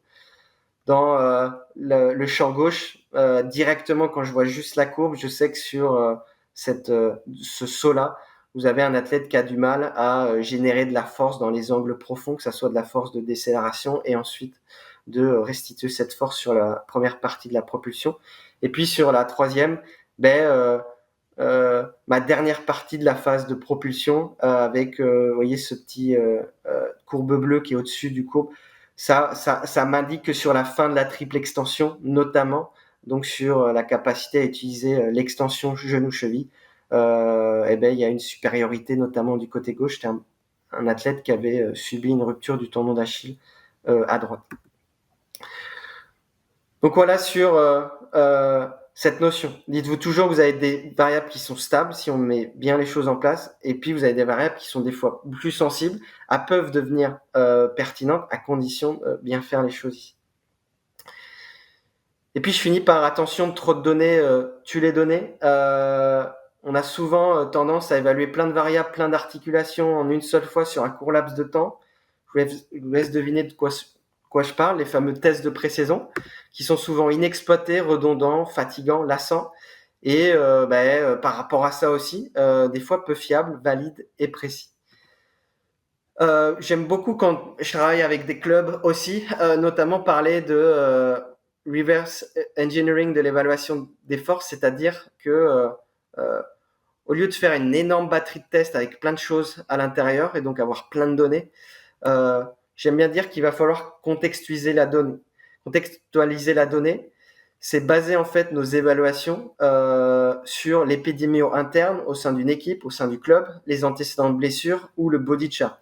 J'utilise énormément le body chart quand je fais des évaluations parce que ça me permet justement de savoir là où je dois taper. Et là, vous avez par exemple le parfait on va dire, athlète qui se blesse toujours sur le côté gauche ou qui a eu toujours des antécédents sur le côté gauche. Vous avez par exemple Monsieur Cheville. Monsieur Cheville, où là, je pense qu'il va falloir s'intéresser de façon plus importante à évaluer des capacités de force autour de la cheville, ces patients. Et puis, bien sûr, encore plus quand on est dans le rugby, vous avez Monsieur Tout-le-Monde qui a tout fait sur tous les côtés, sur toutes les articulations. Et bien sûr que là, ça va être un petit peu plus dur. J'aime beaucoup le body chart parce que ça vous permet aussi de contextualiser la donnée et d'après l'interprétation des données que vous sortez, vous allez le remettre sur des douleurs qui persistent à certains endroits ou des blessures qui sont toujours récurrentes. Connaître son importance, c'est s'entretenir aussi avec l'athlète ou utiliser les questionnaires qui vont vous permettre, on va dire, de peser un petit peu la présence de la pathologie ou de la douleur dans une articulation ou sur une blessure de. Aujourd'hui, on a la chance d'avoir des questionnaires qui sont validés en français sur plein d'articulations et des pathologies. Et je trouve ça très utile de les utiliser ici. Et donc, par rapport à ces deux choses-là, vous allez juste réaliser des sous-groupes où je dis souvent que c'est mieux de réaliser des sous-groupes. C'est-à-dire chaque athlète ne fait pas tous les tests. Et je dis souvent que c'est important d'évaluer pourquoi évaluer la hanche qui va bien depuis toujours et ne pas approfondir le genou pourri depuis 5 ans. C'est souvent ce qu'on voit, c'est-à-dire un seul test sur l'articulation phare, des fois, qui pose souci chez l'athlète. Et puis, par contre, passer du temps sur plein d'autres aspects qui vont plutôt bien. Alors, c'est bien d'avoir des données sur des choses qui vont bien, mais c'est aussi intéressant à un moment donné de s'intéresser au contexte individuel de chaque athlète ici. Et puis, s'ensuit la prise de mesure en suivant ce qu'on a dit ici, les consignes là, et puis l'interprétation et le rapport qu'on peut faire ici, avec notamment des choses un petit peu innovantes. Donc, pour finir mon topo sur ces 3 exemples un peu rugbystiques d'utilisation des données, c'est par exemple ce qu'on a fait au CAS de France, et je remercie encore Mathieu Borel pour l'initiative. C'était de se dire, Mathieu, il part d'un constat qui est les joueuses, notamment avant, ont dans leurs antécédents pas mal de soucis au niveau mollet, au niveau tendon d'Achille, au niveau fasciopathie plantaire. Et donc, on s'est dit que on allait faire une batterie d'évaluation, contextualiser la donnée, c'est de se dire, on n'a pas pris toutes les filles d'une, on a pris celles qui avaient des antécédents remarqués par rapport à ça. Et puis, on a réalisé une évaluation tout autour de la cheville. Donc là, en fait, on est allé très loin dans le process, c'est-à-dire on n'a pas juste évalué un muscle, on a évalué un petit peu tous les gros muscles autour du complexe pied-cheville. Et puis, ça nous a permis de sortir des choses, notamment que si vous regardez la partie ou le graphe à gauche, que toutes les filles sur la force de stabilisation, qui est juste le ratio ou la force de vos éverseurs et de vos inverseurs, il y avait des gros déficits d'inverseurs, notamment chez quasiment l'ensemble des joueuses. Et puis à l'inverse, sur l'absorption ou la propulsion, vous aviez des filles qu'il fallait sortir du chapeau parce que elles étaient vraiment bas par rapport au standard. Et donc, ça reste intéressant puisqu'à la base, au départ, vous contextualisez quelque chose. C'est-à-dire que vous avez déjà présélectionné les filles les filles qui, entre guillemets, avaient ces soucis autour de l'articulation. Et puis un autre exemple de comment on peut aussi interpréter un petit peu les données. Exemple, je ne citerai pas le nom, un très beau club de rugby en Angleterre qui me contacte sur un joueur qui est à sa 5e récidive du mollet sur 2 ans et qui comprend pas comment ça se fait et qui me dit qu'il va falloir qu'on évalue un petit peu plus profondément, etc. Puis ma première question est juste de leur demander, il a une blessure sur le solaire, quelle est la force du solaire de ce joueur-là. Et puis c'était un club qui évaluait pas, donc qui m'a dit ça on sait pas comment on fait, mais il est bien sur les exercices, je pense qu'il y a quelque chose d'autre, etc. C'est pas son solaire. Pardon. Et donc, on a évalué ce joueur-là. Et en fait, quand vous passez à un moment donné, vous avez des données sur plein de joueurs. Donc, si vous êtes dans une équipe et que vous évaluez plein de joueurs et que vous faites globalement bien les choses, vous allez souvent avoir une distribution normale. C'est-à-dire que vos données vont suivre une distribution normale où vous allez pouvoir en fait avoir une sorte de score, de C-score, de T-score, qui est que vous allez avoir des joueurs qui sont très très forts, et puis vous allez avoir des joueurs qui sont éventuellement très très faibles, et puis la plupart de vos joueurs vont être un petit peu au milieu ici. Et ça, pourquoi c'est intéressant? Puisque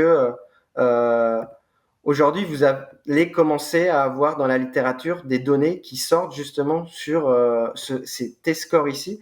Et si on prend le rugby, j'ai fait juste une chose, j'ai pris cet article-là, donc qui sont des données, on va dire, de rugby sur la force du mollet au même niveau du joueur par rapport justement au niveau du solaire. Et puis, je leur ai juste dit que voilà, on va évaluer, donc on a évalué, et puis en classant un petit peu les choses et en positionnant ce joueur par rapport en fait à d'autres joueurs du même standard, c'est-à-dire du même niveau et du même poste, vous vous rendez compte qu'en fait, il est complètement à la masse, et que là, eux, ils prennent une claque en se disant que d'une, oui, ils auraient dû évaluer, et de deux, non, globalement, sur le solaire, il était largement en dessous de ce qu'on pourrait attendre chez lui. Et donc, l'idée, ça a été de revoir complètement leur processus de renforcement et de développement des qualités, notamment autour du mollet ici. Et c'était marrant de voir que il était plus fort sur le côté blessé que sur le côté non blessé. Puis on en revient à mon côté que je vous ai dit, robustesse, c'est-à-dire essayer de développer parfois aussi la qualité des deux côtés qui, des fois, on va dire, sont symétriquement bien, mais sont pas en dehors des standards qu'on attendrait. Et puis le dernier qu'on fait à l'hôpital de la Tour, on a eu la chance d'avoir quelques joueurs de l'équipe de France, on va dire, sur les dernières années. Une chose qu'on développe à l'hôpital de la Tour et que je trouve qui est fondamentale et qui est vraiment amenée par mon collègue Simon Barbet-Bellou que je salue, c'est l'évaluation isocinétique. Et le souci souvent de l'isocinétique, c'est que on base notamment notre rapport ou notre interprétation finale sur la symétrie par rapport au couple de force maximale. Mais je dis souvent que au final, si ce couple maximal n'est pas arrivé au même angle, comme vous voyez sur ce sujet-là, globalement, vous pouvez rien dire. Et vous allez voir souvent, en fait, dans l'évaluation isocinétique, des gens qui ont un couple maximal qui n'arrive pas au même angle. Et s'il n'arrive pas au même angle, globalement, par rapport à la relation force et couple-angle, vous comparez des pommes et des poires. Donc, on a tellement de données maintenant sur l'isocinétique et des rapports qui vous montrent 11, 12, 13% d'asymétrie. Mais dites-vous et regardez toujours si ce couple arrive au même niveau, puisque s'il arrive au même niveau ou à des niveaux très proches, là, on peut vraiment comparer les choses. Ça, c'est la première chose. Et la deuxième, c'est juste baser notre interprétation sur le pic. Vous avez globalement une image, une interprétation qui est très courte. Et donc, ce qu'on a développé, ce que Simon a développé, c'est essayer d'analyser l'ensemble de la plage angulaire ici. Et si on prend ce sujet-là, si on regarde que son couple, par exemple, c'est au niveau des ischios, on peut dire qu'il est symétrique, mais vous loupez complètement l'analyse derrière d'évaluation de toute la plage angulaire où il a quasiment à un moment donné 20% de déficit, notamment sur la course interne au niveau des ischios.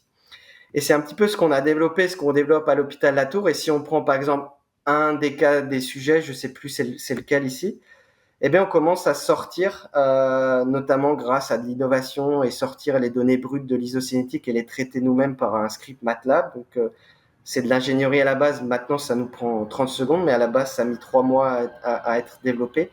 C'est ce fameux index d'asymétrie où vous allez en voir, en fait, sur chaque angle, un pourcentage d'asymétrie entre la droite et la gauche, et ce qui vous permet un meilleur profilage de la force produite au niveau de l'articulation. Parce que si on s'intéresse juste à la force maximale, ou couple maximal, si on prend ce joueur-là, on peut dire qu'il a 16% d'asymétrie. Et si on s'arrête ça, c'est quand même dommage, puisque c'est comme si, en fait, sur un sprint de 30 mètres, vous évaluez quelqu'un juste à 23 mètres. Globalement, c'est la même approche. Et puis, cette approche-là vous donne quand même un intérêt, parce qu'elle vous permet de voir que dans certains angles, et notamment là, sur les angles un peu plus ouverts d'extension de genou, vous avez ce joueur-là qui a 20 à 60% d'asymétrie, ce qui est énorme par rapport à la simple utilisation de la donnée du pic de force, où on aurait arrêté notre analyse à se dire, on a 16% d'asymétrie. Donc voilà un petit peu le futur aussi autour de l'isocinétique qu'on essaye de développer, les innovations derrière. c'est tout pour moi. Je crois que j'ai pris un peu de temps, mais merci à vous pour votre écoute. Je voulais justement savoir, cette maîtrise de ces concepts que tu as là, tu les as acquis comment? Est-ce que c'est ton parcours de thèse et, qui t'a permis d'avoir ça, ou justement c'est ce qui t'a permis de faire la thèse? Je ne juge pas, mais c'est très personnel que ce que j'ai présenté, ça soit extrêmement poussé, mais avoir été dans un contexte de laboratoire et avoir vu par des outils précis, des fois la difficulté même d'avoir de la précision et de chercher à minimiser la variation, ça m'a juste montré après en clinique que des petits détails tout bêtes en fait peuvent faire vraiment la différence et c'est plutôt cet esprit un petit peu d'évaluation qu'on cherche dans un labo qui est ultra précise et des fois qui prend du temps, d'essayer de le mettre sur la partie clinique après dans un contexte où on n'a pas toujours le temps, on n'a pas toujours les mêmes outils. Mais ça a été beaucoup ça, et je dirais ce qui vous rend fort sur l'évaluation ou quand vous maîtrisez, c'est brasser des gens, c'est tout aussi, et pas évaluer, on va dire une fois tous les 4 mois, parce que forcément il y a aussi ça, il y a toute cette notion d'expérience de l'expérimentateur ici. Sur la base de toute une réflexion, une expertise dans tous les secteurs, vous avez pu voir depuis hier, tous les secteurs d'optimisation de la performance, et toute la mise en place d'une méthodologie autour du suivi du joueur, du jeune joueur en particulier, que nous on appelle le plan individuel de développement. C'est-à-dire que c'est un parcours individuel tout au long de la carrière, la jeune carrière sportive dès 15 ans, jusqu'à l'entrée, on va dire, chez les seniors, pour nous aussi, qui se finit plutôt après l'équipe de France moins de 20 ans. Et il a fallu à un moment donné diffuser cette méthodologie-là. Et pour ça, il a fallu créer des outils adaptés, simplifiés. Et il a fallu accompagner aussi ce changement. Et on a eu la chance de travailler avec cette direction IT, en particulier Rémi, qui nous a plus qu'accompagnés parce qu'il s'est approprié le projet. Et il en parlera peut-être même mieux que moi autour du PIDI maintenant, du PID. Et c'est pour ça que tu étais la bonne personne pour présenter ça aujourd'hui. Donc je te remercie de t'être libéré pour parler de cette fameuse application. Merci Julien, déjà, merci de m'avoir invité. Je suis enchanté et très heureux d'être là devant vous. Privilège d'être le dernier qui passe, j'ai le droit de faire plus court, Julien. On est d'accord? On va essayer de rendre ça accéléré et un peu plus ludique pour vous. On va vérifier quelque chose, que le son marche bien. On va faire, je vais changer un peu le format de la présentation. On va dire que là, vous avez tous 16 ans. Vous rentrez à l'Académie de Marcoussis, d'accord? Vous avez pris possession de votre chambre, on vous a filé le règlement intérieur, vous avez votre dotation. Et puis maintenant, on va vous dire, il y a un outil qu'il faut utiliser. Vous êtes en académie, vous êtes des jeunes joueurs et joueuses amenés à progresser.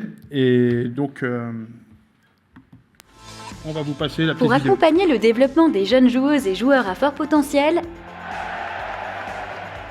la Fédération française de rugby met à disposition de la filière haut niveau l'application Génération Bleu.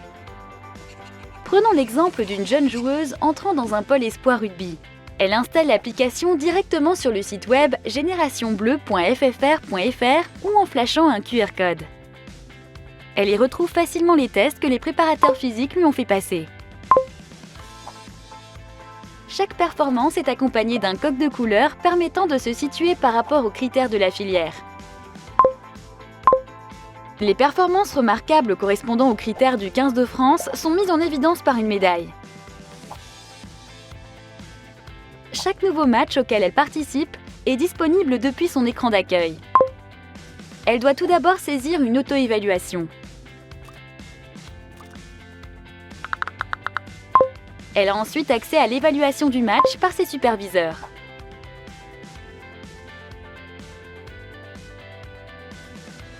Plus tard dans la saison, notre joueuse est convoquée pour un stage bleu et dispute un match avec la sélection. En fin de stage, elle retrouve dans l'application un bilan contenant la synthèse de ses points forts et ses axes d'amélioration. Les objectifs qui lui sont fixés sont rappelés sur son écran d'accueil. Tout au long de son parcours en Pôle Espoir, elle passe des entretiens PPID, plan partagé individuel de développement. Ces bilans sont accessibles dans l'application et imprimables au format PDF pour pouvoir les partager avec ses parents ou le milieu scolaire par exemple.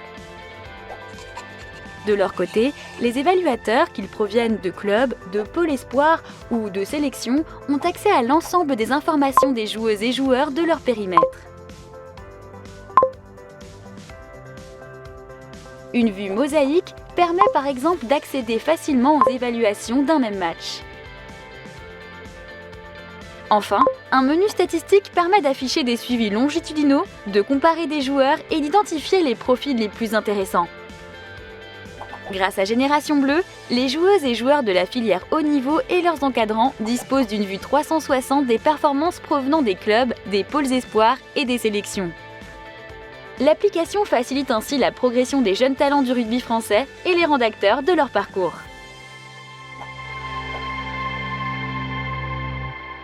Bon, vous avez vu, en bon informaticien, j'espère, un peu feignant, on fait bosser la vidéo plutôt que nous, on essaye d'automatiser. C'est le but aussi de cette appli de bon de commande de Julien et de son équipe. Là, on vous a montré un peu la vue de la part du joueur ou de la joueuse d'académie. C'est comment retrouver facilement sur une appli de leur quotidien, avec leur smartphone, tous leurs univers de leur année. Parce que là, vous rentrez à Marcoussis, là, dans notre fameuse académie. Vous avez vu, vous allez être appelé en sélection.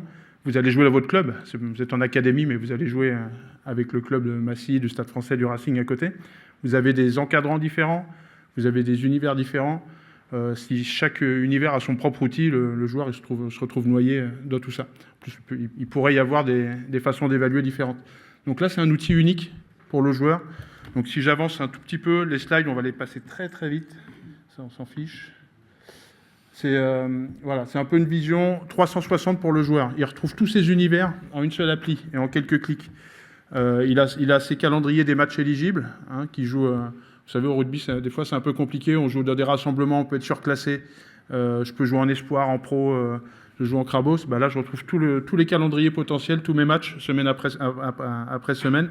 Et donc, en quelques clics, j'y accède.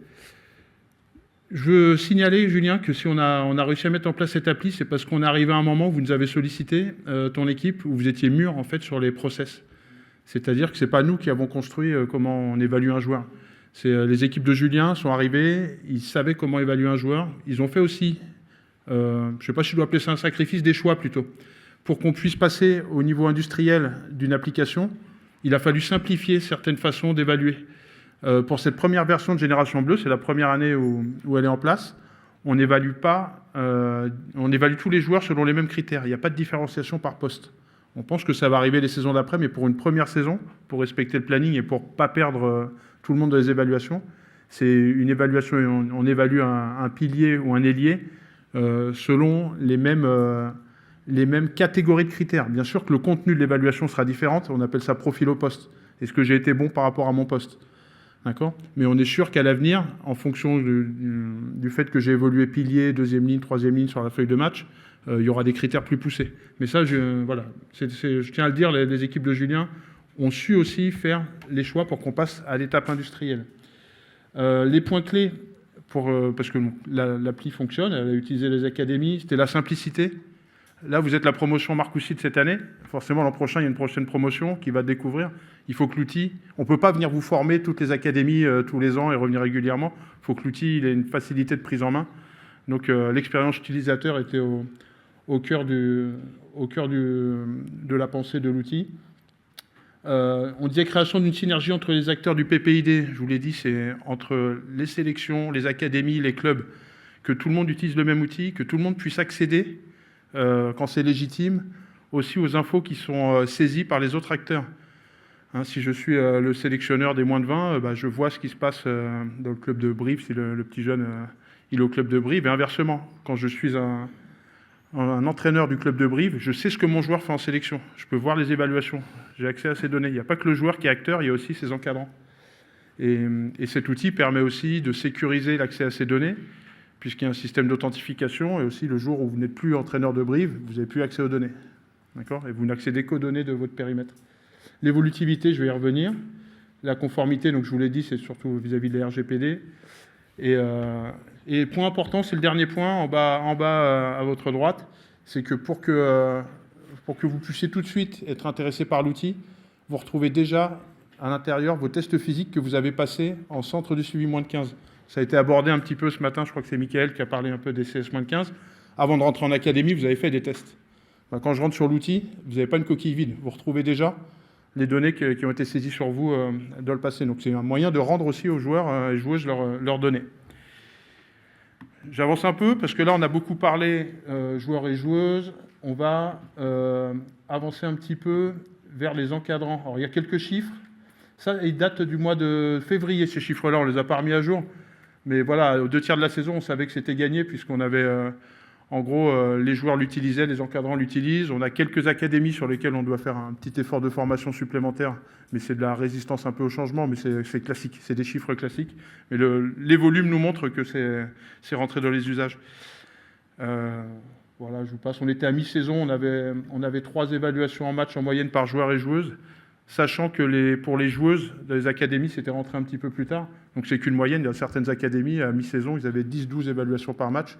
Dans d'autres, on a dû les accompagner un peu pour y aller. J'avance toujours, parce que je voudrais faire un petit focus. Ça, c'est le projet. Juste avant les next steps, c'est pour les encadrants, c'est quelque chose on a trouvé très positif pour nous. On a travaillé pour Julien et ses équipes et la filière, et l'outil a tellement bien marché que quand l'équipe de France moins de 20 l'a vu, ils nous ont demandé, on aimerait bien, c'est eux qui ont impulsé l'idée d'avoir un retour de bilan de stage, et pas seulement évaluer les matchs, mais évaluer des périodes. Un joueur, il peut venir au CNR pendant le tournoi Destination, moins de 20, il ne fait pas forcément les matchs, il peut ne pas être sélectionné, il peut faire un match sur 4, etc. Et pourtant, quand il repart du stage, c'est important qu'il ait des retours, que lui ait des retours, que son club ait des retours, que ses parents aient des retours aussi sur le stage. Donc qui peuvent être objectifs au travers des tests physiques ou qui peuvent être qualitatifs au travers d'évaluations mentales, état d'esprit, et surtout repartir avec des axes de progression. Je disais pour les encadrants, ce qui est intéressant pour toutes les équipes de Julien, c'est que, on l'a dit un petit peu de la vidéo, ça sert à la détection, donc pour pouvoir faire les sélections. Ça sert au plan de succession, pour avoir sur plusieurs générations. Est-ce que j'ai pas un trou dans une génération à un poste qu'il faut reconvertir un joueur? Est-ce que je ne vais pas avoir... Voilà. Ça sert aussi, hier vous avez vu Karim, mon directeur, qui vous a parlé de l'IA. À terme, on pense que ça servira peut-être à la prédiction. Avec toutes les précautions d'usage que Karim vous a exprimé hier, mais peut-être qu'on va reconnaître des modèles en fait dans les joueurs qui arrivent à percer. Peut-être qu'on retrouvera comme on a beaucoup de données, on a vraiment beaucoup de données, on retrouvera des modèles récurrents. Donc je voulais arriver un peu au next step. Je disais, là on a tous les joueurs des sélections jeunes plus des académies. Donc des académies pour les sports, on en a une trentaine. On l'a déjà élargi, là, en cette fin de saison, au centre de suivi moins de 15, à la préformation. D'accord? Donc là, on élargit très largement. Donc le chiffre est écrit un peu en petit. Mais en gros, actuellement, dans la filière, on va considérer qu'on a environ 800 joueurs et joueuses. Avec les CS moins de 15, on va plus de doubler, presque tripler le nombre de joueurs qui vont rentrer dans l'outil. Tout à l'heure, j'ai entendu parler de Val, je ne sais plus dans quelle présentation. Donc, les outils connectés. Maintenant, les tests physiques sont faits avec des outils connectés. Et l'outil, là, depuis la fin de saison, on récupère directement les résultats des tests Gymaware, 1080, etc. Il n'y a pas besoin de ressaisir les données, on les récupère directement. Donc, gros gain de temps pour les prépas physiques. J'aurais dû commencer par ça, Julien, mais tous les data scientists, parce qu'on parle de l'innovation, mais quel impact sur les staff élites? Dans les staff élites, je pense que tout le monde a des data scientists, des data analystes. Pour les avoir découverts avec toi, Julien, je me suis rendu compte qu'ils passaient une grande partie de leur temps au début à essayer de consolider, de récolter les données, de les consolider, de réconcilier des numéros de licence, des noms qui sont saisis dans des outils différents. Avec ce genre d'outils, le data analyst, il peut se concentrer sur l'analyse et sur vraiment l'exploitation des données et pas sur comment je réussis à faire fonctionner mon fichier Excel. Peut-être que certains, c'est leur vie actuellement. Des petites améliorations qu'on va rajouter, qui sont remontées du terrain. Peut-être l'identification des joueurs premium, donc des joueurs qui sortent un peu du lot pour qu'on puisse mieux les suivre. Ajout de petites fonctionnalités comme le dictaphone pour faciliter aussi les commentaires sur les matchs. Voilà, et l'intégration du rugby à 7 très prochainement. Voilà, Julien, j'ai fait un peu en accéléré. Je crois qu'il est 13h. Je pense que les autres slides, la vidéo en parlait mieux. Donc voilà, je ne sais pas s'il y a quelques questions comme ça. On a respecté le timing. Rapide, simple, efficace, toujours l'IT.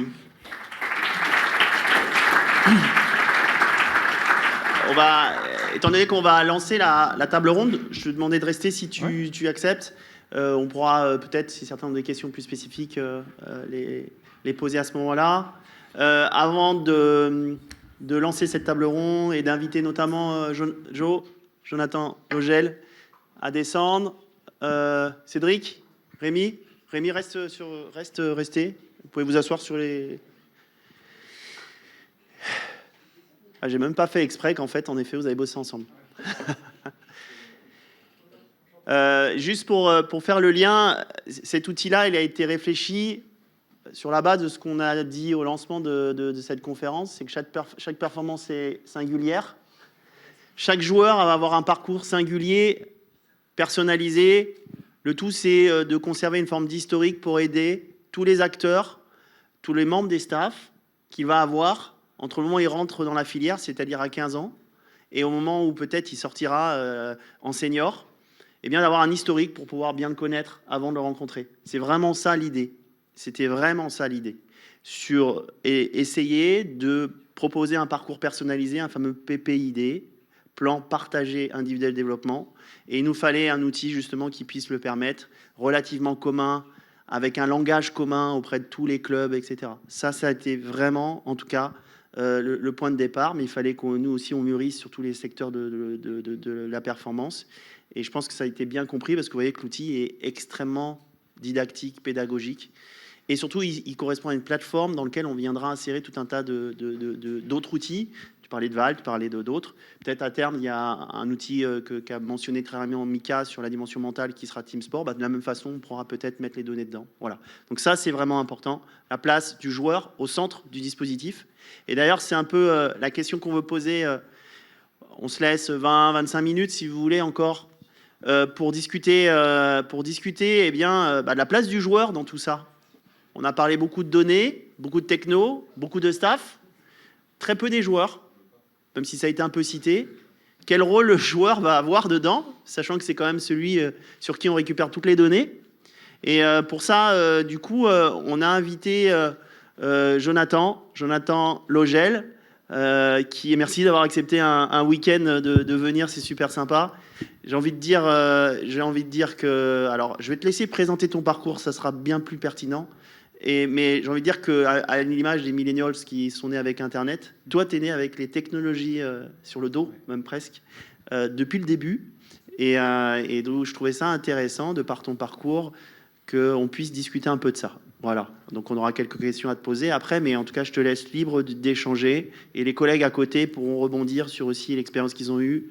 Tantôt Cédric, au sein du foot et les relations qu'il a avec les joueurs. Tantôt Rémi sur la façon dont il s'appuie aussi sur les retours d'expérience des joueurs dans la création de l'application. Voilà, Joe, je te laisse la parole. Vas-y. Super. Merci beaucoup, Julien, pour l'invitation, ainsi qu'Olivier. Bon, je vais avoir la lourde tâche de vous faire oublier que vous avez tous très faim. Donc, je vais essayer d'être le plus intéressant possible. Donc, moi, je m'appelle Jonathan Logel. J'ai été joueur avec l'équipe de France de rugby à 7 pendant 12 ans. Donc, j'ai en effet connu toute l'arrivée, notamment des nouvelles technologies, puisque à l'époque, je pense même pas qu'on avait de GPS, ou bien c'était sur quelques échéances. Donc j'ai joué 12 ans avec l'équipe de France de rugby à 7, ça fait à peu près 580 matchs avec eux, donc j'ai pu sillonner le monde, j'ai fait Jeux Olympiques à Rio en 2016 et j'ai pris ma retraite en août dernier. Donc voilà, tout ce qui se passe ici, ça a été mon quotidien pendant plus de 12 ans, même avec l'équipe de France moins de 20 ans, avec laquelle j'ai pu faire une Coupe du Monde et après par ailleurs avec le Racing en parallèle. Donc voilà, plein de beaux moments sur le terrain. Et puis après, est-ce que tu veux que je parle un peu de la façon dont j'ai vu l'avancée technologique? Nous, je pense que le gros point à retenir, c'est la façon dont on a individualisé la performance des joueurs au sein d'un collectif. Et ça, c'est quelque chose qui, pour moi, était très puissant, parce que la réalité, c'est que mes besoins sont très différents de ceux de Stéphane Parès, de Paulin Riva, de tous ces joueurs qui sont maintenant champions olympiques. Donc on a des besoins qui sont différents, et pour cette raison-là, on doit travailler d'une manière qui est différente, et on doit réussir à individualiser notre performance. Et très concrètement, avec l'arrivée des GPS, moi, c'est ce que j'ai vu qui a eu le plus d'impact. Et l'impact, il est tangible. C'est-à-dire que avant chaque entraînement, Jérôme Darret et Julien Robineau, le préparateur physique, ils avaient un nombre de sprints, un nombre de courses à haute intensité qui devaient être réalisés pour un entraînement.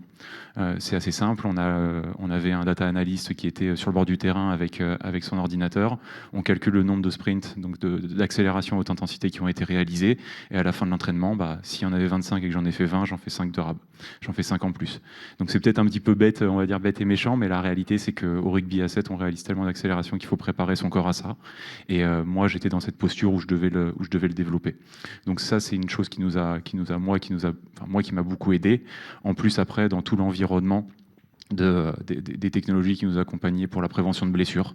Donc, ce que vous connaissez déjà par cœur, mais les tests de début d'année qui nous permettent d'évaluer les deltas de force entre un ischio gauche et un ischio droit, derrière qui nous met en lien avec le kiné pour avoir toute le travail et l'individualisation.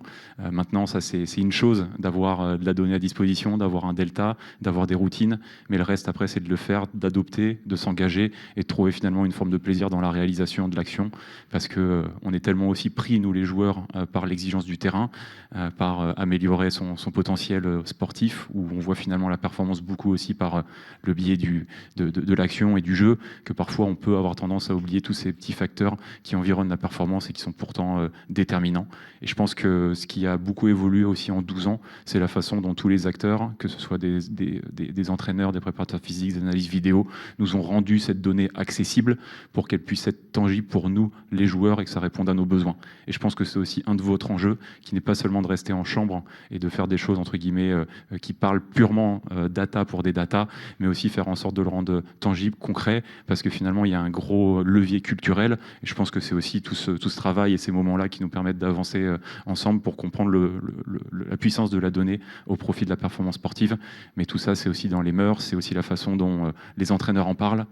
Nous, avec Jérôme Darret, on a eu la chance d'avoir quelqu'un qui était très ouvert justement à l'utilisation de ces données et de nouvelles technologies, et qui s'était réellement approprié le discours des experts qui l'entouraient. Et donc nécessairement, ça crédibilisait cette approche. Et pour nous, les joueurs, ça augmentait forcément le taux d'adoption de tout ça. Donc voilà, c'est un peu tout ce chemin qu'on a vu évoluer et qui pour moi était déterminant dans mon chemin de carrière. Très très clair, déjà très complet. Il y a quelques années, il y a eu un travail scientifique qui a été fait, qui a montré à quel point l'afflux de données impactait sur le stress des athlètes, des joueurs, tout au long de la semaine et de la saison. Donc, c'est vrai que la donnée était, en tout cas dans les projets dans lesquels tu as participé, était assez présente. Je suppose l'analyse vidéo. Tu sortais de la réunion, tu partais sur le terrain, il fallait pas oublier de mettre le GPS, le cardio. Tu avais un jeune sport scientiste qui te courait après pour pas que tu oublies. Et puis tu ressortais, tu avais les bilans. Et puis tu rentrais chez toi, tu avais les rapports. Et puis le lendemain matin, il fallait que tu répondes aux questions des plateformes, etc. Est-ce que tu l'as vécu un jour, ça, ou pas? On peut la prescription maintenant. Et puis je pense que Cédric dira rien, même si. Mais tu l'as vécu? Oui, tout ça, oui, c'est sûr que ça a été le quotidien pendant 12 ans. En effet, comme tu le disais, on commençait toujours notre journée avec le questionnaire d'état de forme, qui est forcément très important à la maille d'une équipe pour pouvoir après quantifier la charge et pouvoir s'adapter, parce que la réalité du lundi matin est très différente de celle du jeudi matin. Et donc, il faut pouvoir avoir une adaptation en live de la performance et de la quantification de la charge de travail. Donc oui, je l'ai vécu directement pour remplir tous ces questionnaires. Après, on avait aussi la charge du GPS, parce qu'on nous dit toujours jours, c'est un truc qui coûte 1000 ou 1500 euros. Et nous, on a souvent tendance à se les jeter les uns les autres pour se les faire passer. Dès qu'il rebondit au sol, on se prend un méchant regard du prépa physique. Mais bon, ça arrive aussi. Il y a cet impératif-là. Bien sûr aussi, on est aussi conscient que le GPS, il nous aide encore une fois à individualiser notre performance. Donc même si c'est un outil, c'est un objet, mais ça a quelque chose de plus symbolique pour notre progression en tant que sportif. À certains moments, on avait le cardio. Le cardio, pour nous, moi en tout cas, il m'a souvent gêné parce que il gêne toujours, ouais. Moi, il m'a souvent gêné parce qu'en fait, il me comprimait un peu la cage thoracique et puis forcément, pour que ça capte de la donnée, il faut qu'il soit suffisamment serré. Donc moi, ça me comprimait bien la cage thoracique. Au rugby à 7, inutile de vous dire qu'on court beaucoup et que ça pique un peu. Et voilà, moi, je sentais que ça pouvait parfois me gêner. Mais bon, c'était des choses qu'il fallait faire et on s'alignait avec ce qui était nécessaire. Après, sur toute cette notion également de technologie au profit de la performance, on avait tout ce qui était... Alors, je ne sais pas si tu le mets dedans, hein, mais tu vois, toutes les chambres environnementales. Je ne sais pas si tu le mets aussi dedans, mais c'est des outils. C'est une chambre environnementale, c'est juste là 50 mètres. La réalité, c'est qu'on partait à Dubaï en décembre tous les ans, moi depuis 12 ans. Et en fait, quand tu passes de 0 ou moins 5 à 35 ou 40 degrés, il faut que ton corps puisse appréhender aussi et s'approprier tout ce nouvel environnement. Et donc, il y a une chambre environnementale qui fait 30-40 mètres carrés, au sein de laquelle on arrive à recréer la chaleur, l'humidité et de l'altitude. Et donc dans ce cadre-là, ça nous permettait de prendre de l'avance sur justement toute cette nouvel environnement. Puis même, je pourrais même parler aussi du décalage horaire et toute la gestion, toute la gestion du décalage horaire qui est assez cruciale. Et là, alors c'est peut-être une approche un peu moins data, mais c'est comment finalement, quand on arrive 8 jours avant un tournoi en Nouvelle-Zélande avec près de 12 heures de décalage horaire et 40 heures d'avion, comment on s'adapte. Alors là, c'est juste des petits process, hein, mais c'était des petites technologies de lumière bleue, de lumière rouge, avoir des process mis en place par le préparateur physique pour mettre sa montre à l'heure locale dès qu'on rentre dans l'avion. Avec Steph Parez, on avait même été jusqu'à prendre de la bouffe lyophilisée pour manger, non pas au rythme de l'avion, mais au rythme du pays là où on allait. C'était un petit échec parce que c'était vraiment pas bon, mais on a quand même essayé. Et voilà, c'est tous ces petits détails qu'on va essayer de pousser un maximum. Très bien, très bien. Dernière petite question, après je laisserai parler les collègues aussi, mais au fur et à mesure, tu as eu le sentiment que tu étais de plus en plus actif par rapport à ces données-là, c'est-à-dire que tu pouvais presque, j'ai envie de dire, interpréter aussi bien, voire mieux, les données et interagir. Je sais que le staff en question pouvait permettre de faire ça. Ou alors tu dis, bon, tu as assez de décisions à prendre sur le terrain, ça c'est le rôle des entraîneurs. Je veux un peu savoir ça. Ouais, alors c'est sûr que la donnée ne remplace pas l'instinct, et surtout au rugby à 7, 2 fois 7 minutes, tout se fait dans le moment présent. Et moi, je me suis rarement retrouvé à penser aux données qui allaient être les miennes pendant un match. C'est-à-dire que je ne me suis pas dit pendant le match... je joue pas pour les données. Voilà, je joue pas pour à la fin avoir des bons indicateurs. Donc ça a jamais remplacé l'intuition et le moment présent. Par contre, il y a un truc qui est intéressant, c'est que pendant un certain temps, on avait accès donc à un Power BI par le biais du portable pour aller consulter l'ensemble de nos rapports GPS. Et en fait, on avait accès aussi aux données des autres. Et je pense qu'on mettait autant de temps, on passait autant de temps à regarder nos données qu'à regarder celles des autres. Et en fait, c'est un petit peu énervé Jérôme, qui nous a à la fin restreint le périmètre d'accès uniquement à nos données pour qu'on puisse se concentrer sur notre performance et accepter finalement, encore une fois, d'être dans cette logique d'individualisation où moi, Jonathan Logel, qui joue le même poste qu'un Esteban Capilla, qu'un Andy Timo, qu'un Antoine Zegdar, même si on est le même poste, on a quand même des besoins qui sont très différents et se comparer en tout point à une autre personne, ça nous fait perdre plus de temps qu'autre chose. Et enfin, je pense qu'il y avait un truc important où moi, j'ai pris aussi ce rôle-là au fur et à mesure des années. C'était un rôle de transmission et d'expliquer le sens que toutes ces données pouvaient avoir et comment on pouvait les utiliser au mieux pour maximiser l'adoption auprès des jeunes. Et ça, c'est aussi des relais, je pense, dans votre quotidien qu'il faut pouvoir identifier, qui sont en fait vos meilleurs advocates, on va dire, vos meilleurs sponsors en interne, qui vont faire aussi la promotion de toute cette data et de l'utilité que ça peut avoir au niveau des joueurs, au niveau des entraîneurs. Ouais, parfait, passionnante, justement. Cette idée de rendre accessible uniquement les données personnelles pour qu'il y ait un vrai suivi plutôt individuel qu'une comparaison, c'est vraiment passionnant. J'ai juste une petite anecdote, j'avais envie de dire. J'ai en tête une joueuse qui est ingénieure de formation en cryptologie, je crois, et son jeu, c'était de trouver toutes les erreurs que le sport scientist faisait sur les dashboards et les repérer. Et c'était assez drôle parce qu'ils avaient vraiment la pression après. Je suppose que toi, tu aurais pu faire la même chose, je pense. Mais Je l'ai bon, fait. Tu l'as fait. Je l'ai fait sur un truc, c'était sur les états de forme du matin. En fait, j'étais parti saisir un état de forme à ma date de naissance. Donc j'avais saisi un état de forme à la date du 30 janvier 1993. Et la problématique que ça a créé chez le data scientist qui était en charge, c'est que quand il a téléchargé les données le soir même pour montrer les états de forme à l'entraîneur, en fait, il a dû se télécharger un historique jusqu'au 30 janvier 1993. Il m'a maudit et ça lui a pris 2 heures, 3 heures à faire tourner la moulinette pour que la machine retourne jusqu'à ça. Bien joué. Voilà. Ils sont joueurs. Très bien. Une petite question à Cédric. Dans le cadre de tes expériences, alors on va pas parler rugby parce qu'on va reparler, mais autre foot, tu as été amené à pouvoir aussi interagir de manière forte, j'espère que oui, mais nous expliquer un peu comment, avec les joueurs directement sur des données sur lesquelles ils se posaient des questions, ils s'interrogeaient. Tu as pu vivre ça ? Ouais.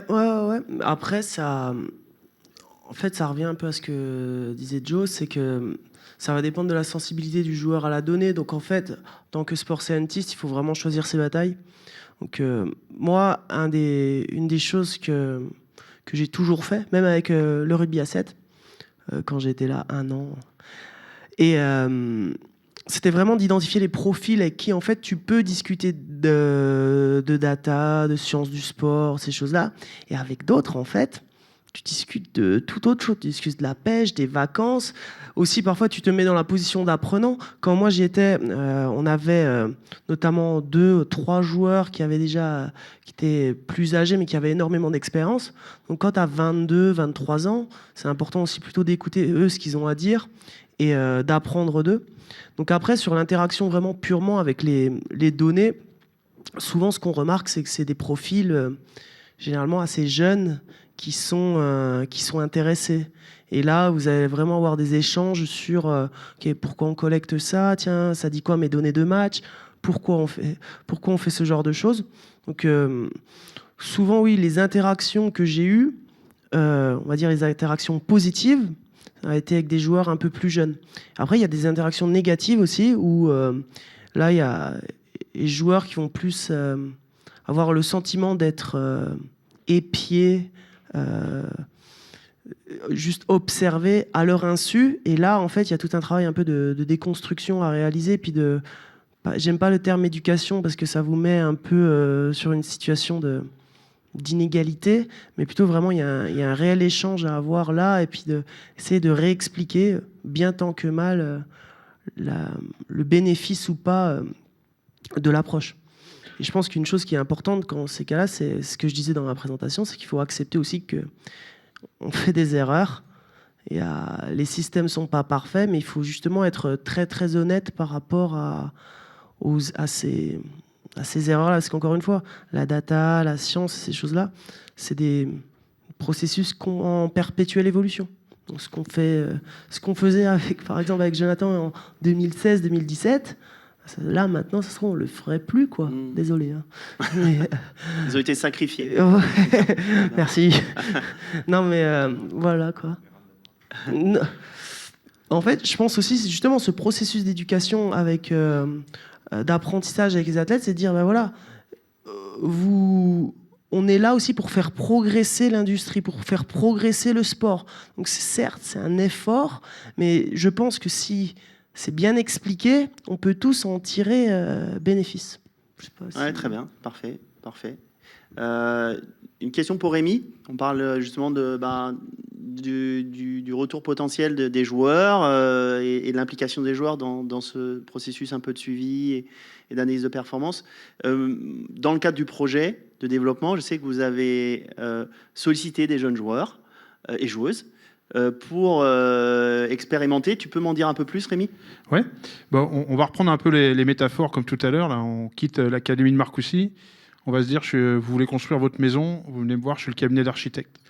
Et ce que je vais faire, on ne va pas se lancer tout de suite dans le gros œuvre et appeler le maçon et on empile du gros œuvre. D'abord, on va vous faire des plans et une visite 3D. Donc, nous, ce qu'on a fait sur l'appli, d'abord, on a du maquettage, d'accord ? On fait les écrans, des écrans cliquables, et on les met entre les mains, donc il n'y a pas de code derrière, hein, c'est que du graphisme. et on les met entre les mains des joueurs et des encadrants pour qu'ils disent non, j'ai pas trouvé comment aller dans tel endroit, j'ai pas compris ça.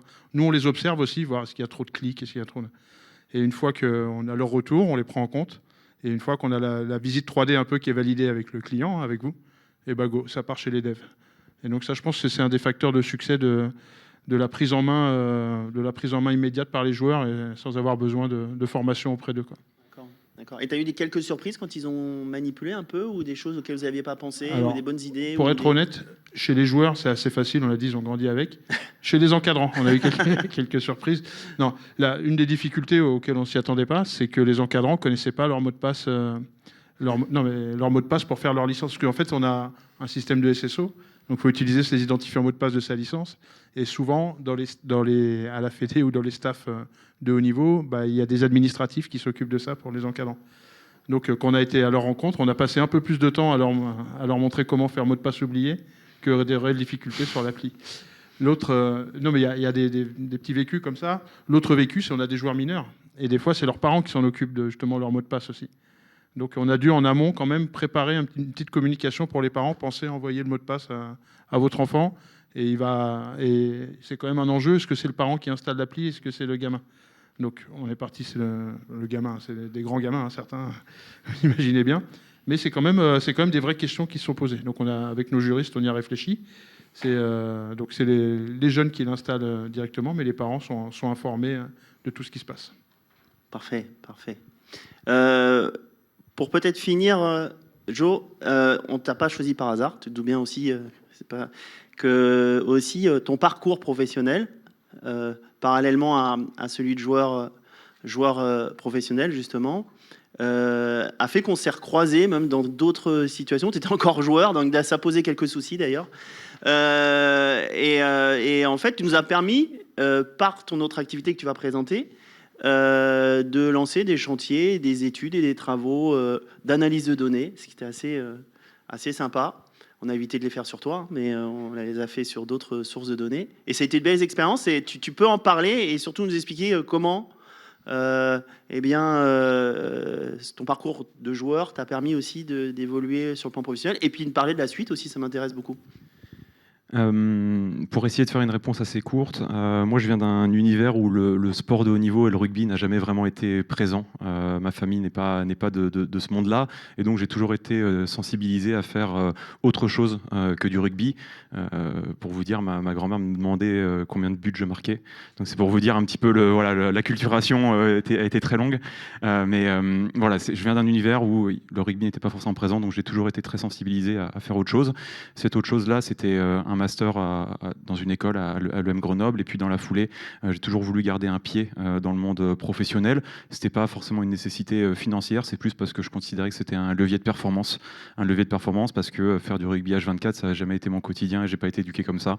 Et donc dans ce cadre-là, j'avais besoin justement de côtoyer d'autres univers et d'autres personnes. Et moi, ces autres univers, ces autres personnes, c'était notamment sur des sujets d'inno, data et IA que ça me plaisait. Et donc à l'issue de mon master, j'ai rejoint un cabinet de conseil qui s'appelle Capgemini, Invent, au sein duquel j'ai pu travailler en parallèle du rugby, et notamment grâce à la flexibilité des entraîneurs qui m'ont permis sur certains temps et même contractuellement de pouvoir dédier un petit peu de mon quotidien à cette activité professionnelle. Et en effet, dans ce cadre-là, et notamment sur d'autres boîtes de conseil avec qui j'ai pu travailler, on avait monté un chantier sur l'étude de la compacité, notamment, et voir en fait comment les joueurs évoluaient sur le terrain en équipe, et quel pouvait être l'impact des faits de jeu justement sur cette compacité. Donc c'est ce qu'on a travaillé. On a aussi travaillé avec cette boîte de conseil pour mettre à disposition des profils data science, data eng, qui pouvaient aussi accompagner surtout la structuration de la donnée, la mise en forme de la donnée, pour après derrière appliquer tous les traitements, et enfin avoir des data science qui pouvaient appliquer aussi les algos ou tout ce qui pouvait aller. Et donc on a travaillé aussi pendant un temps sur les associations clés entre un botteur et un receveur, puisqu'au rugby à 7 il y a quand même y a un lien. Moi, j'ai travaillé avec Stéphane Parès pendant 10 ans, qui était le botteur, moi j'étais le receveur, et donc il y a des binômes qui marchent parfois mieux que d'autres. Donc on avait aussi étudié ça, et donc voilà, moi j'ai pris ma retraite maintenant en août, et j'ai rejoint un cabinet qui s'appelle PwC au sein d'un département data IA pour lequel je continue de travailler sur 2 casquettes, une casquette qui est sport et une casquette qui est plutôt les autres industries. Donc voilà, toujours un petit peu dans ces 2 univers-là. Et côté sport, on travaille avec quelques fédérations, donc on pourra en reparler si l'aventure, on peut poursuivre l'aventure. Et puis après, côté entreprise, moi j'ai un rôle de manager, et donc on accompagne sur des gros projets de transformation data IA des belles organisations. Très bien. Bon, voilà. Alors, on ne sait pas si c'est grâce à nos données ou si tu étais intéressé par nos données, parce que dans le cadre de ton projet, bon, ça va se nourrir peut-être de manière itérative. Ok, en tout cas, merci pour la qualité de ces échanges. Peut-être que tu reviendras pour parler des travaux qu'on pourra faire en collaboration. Ce sera avec plaisir. Et je pense qu'on peut clore maintenant cette conférence.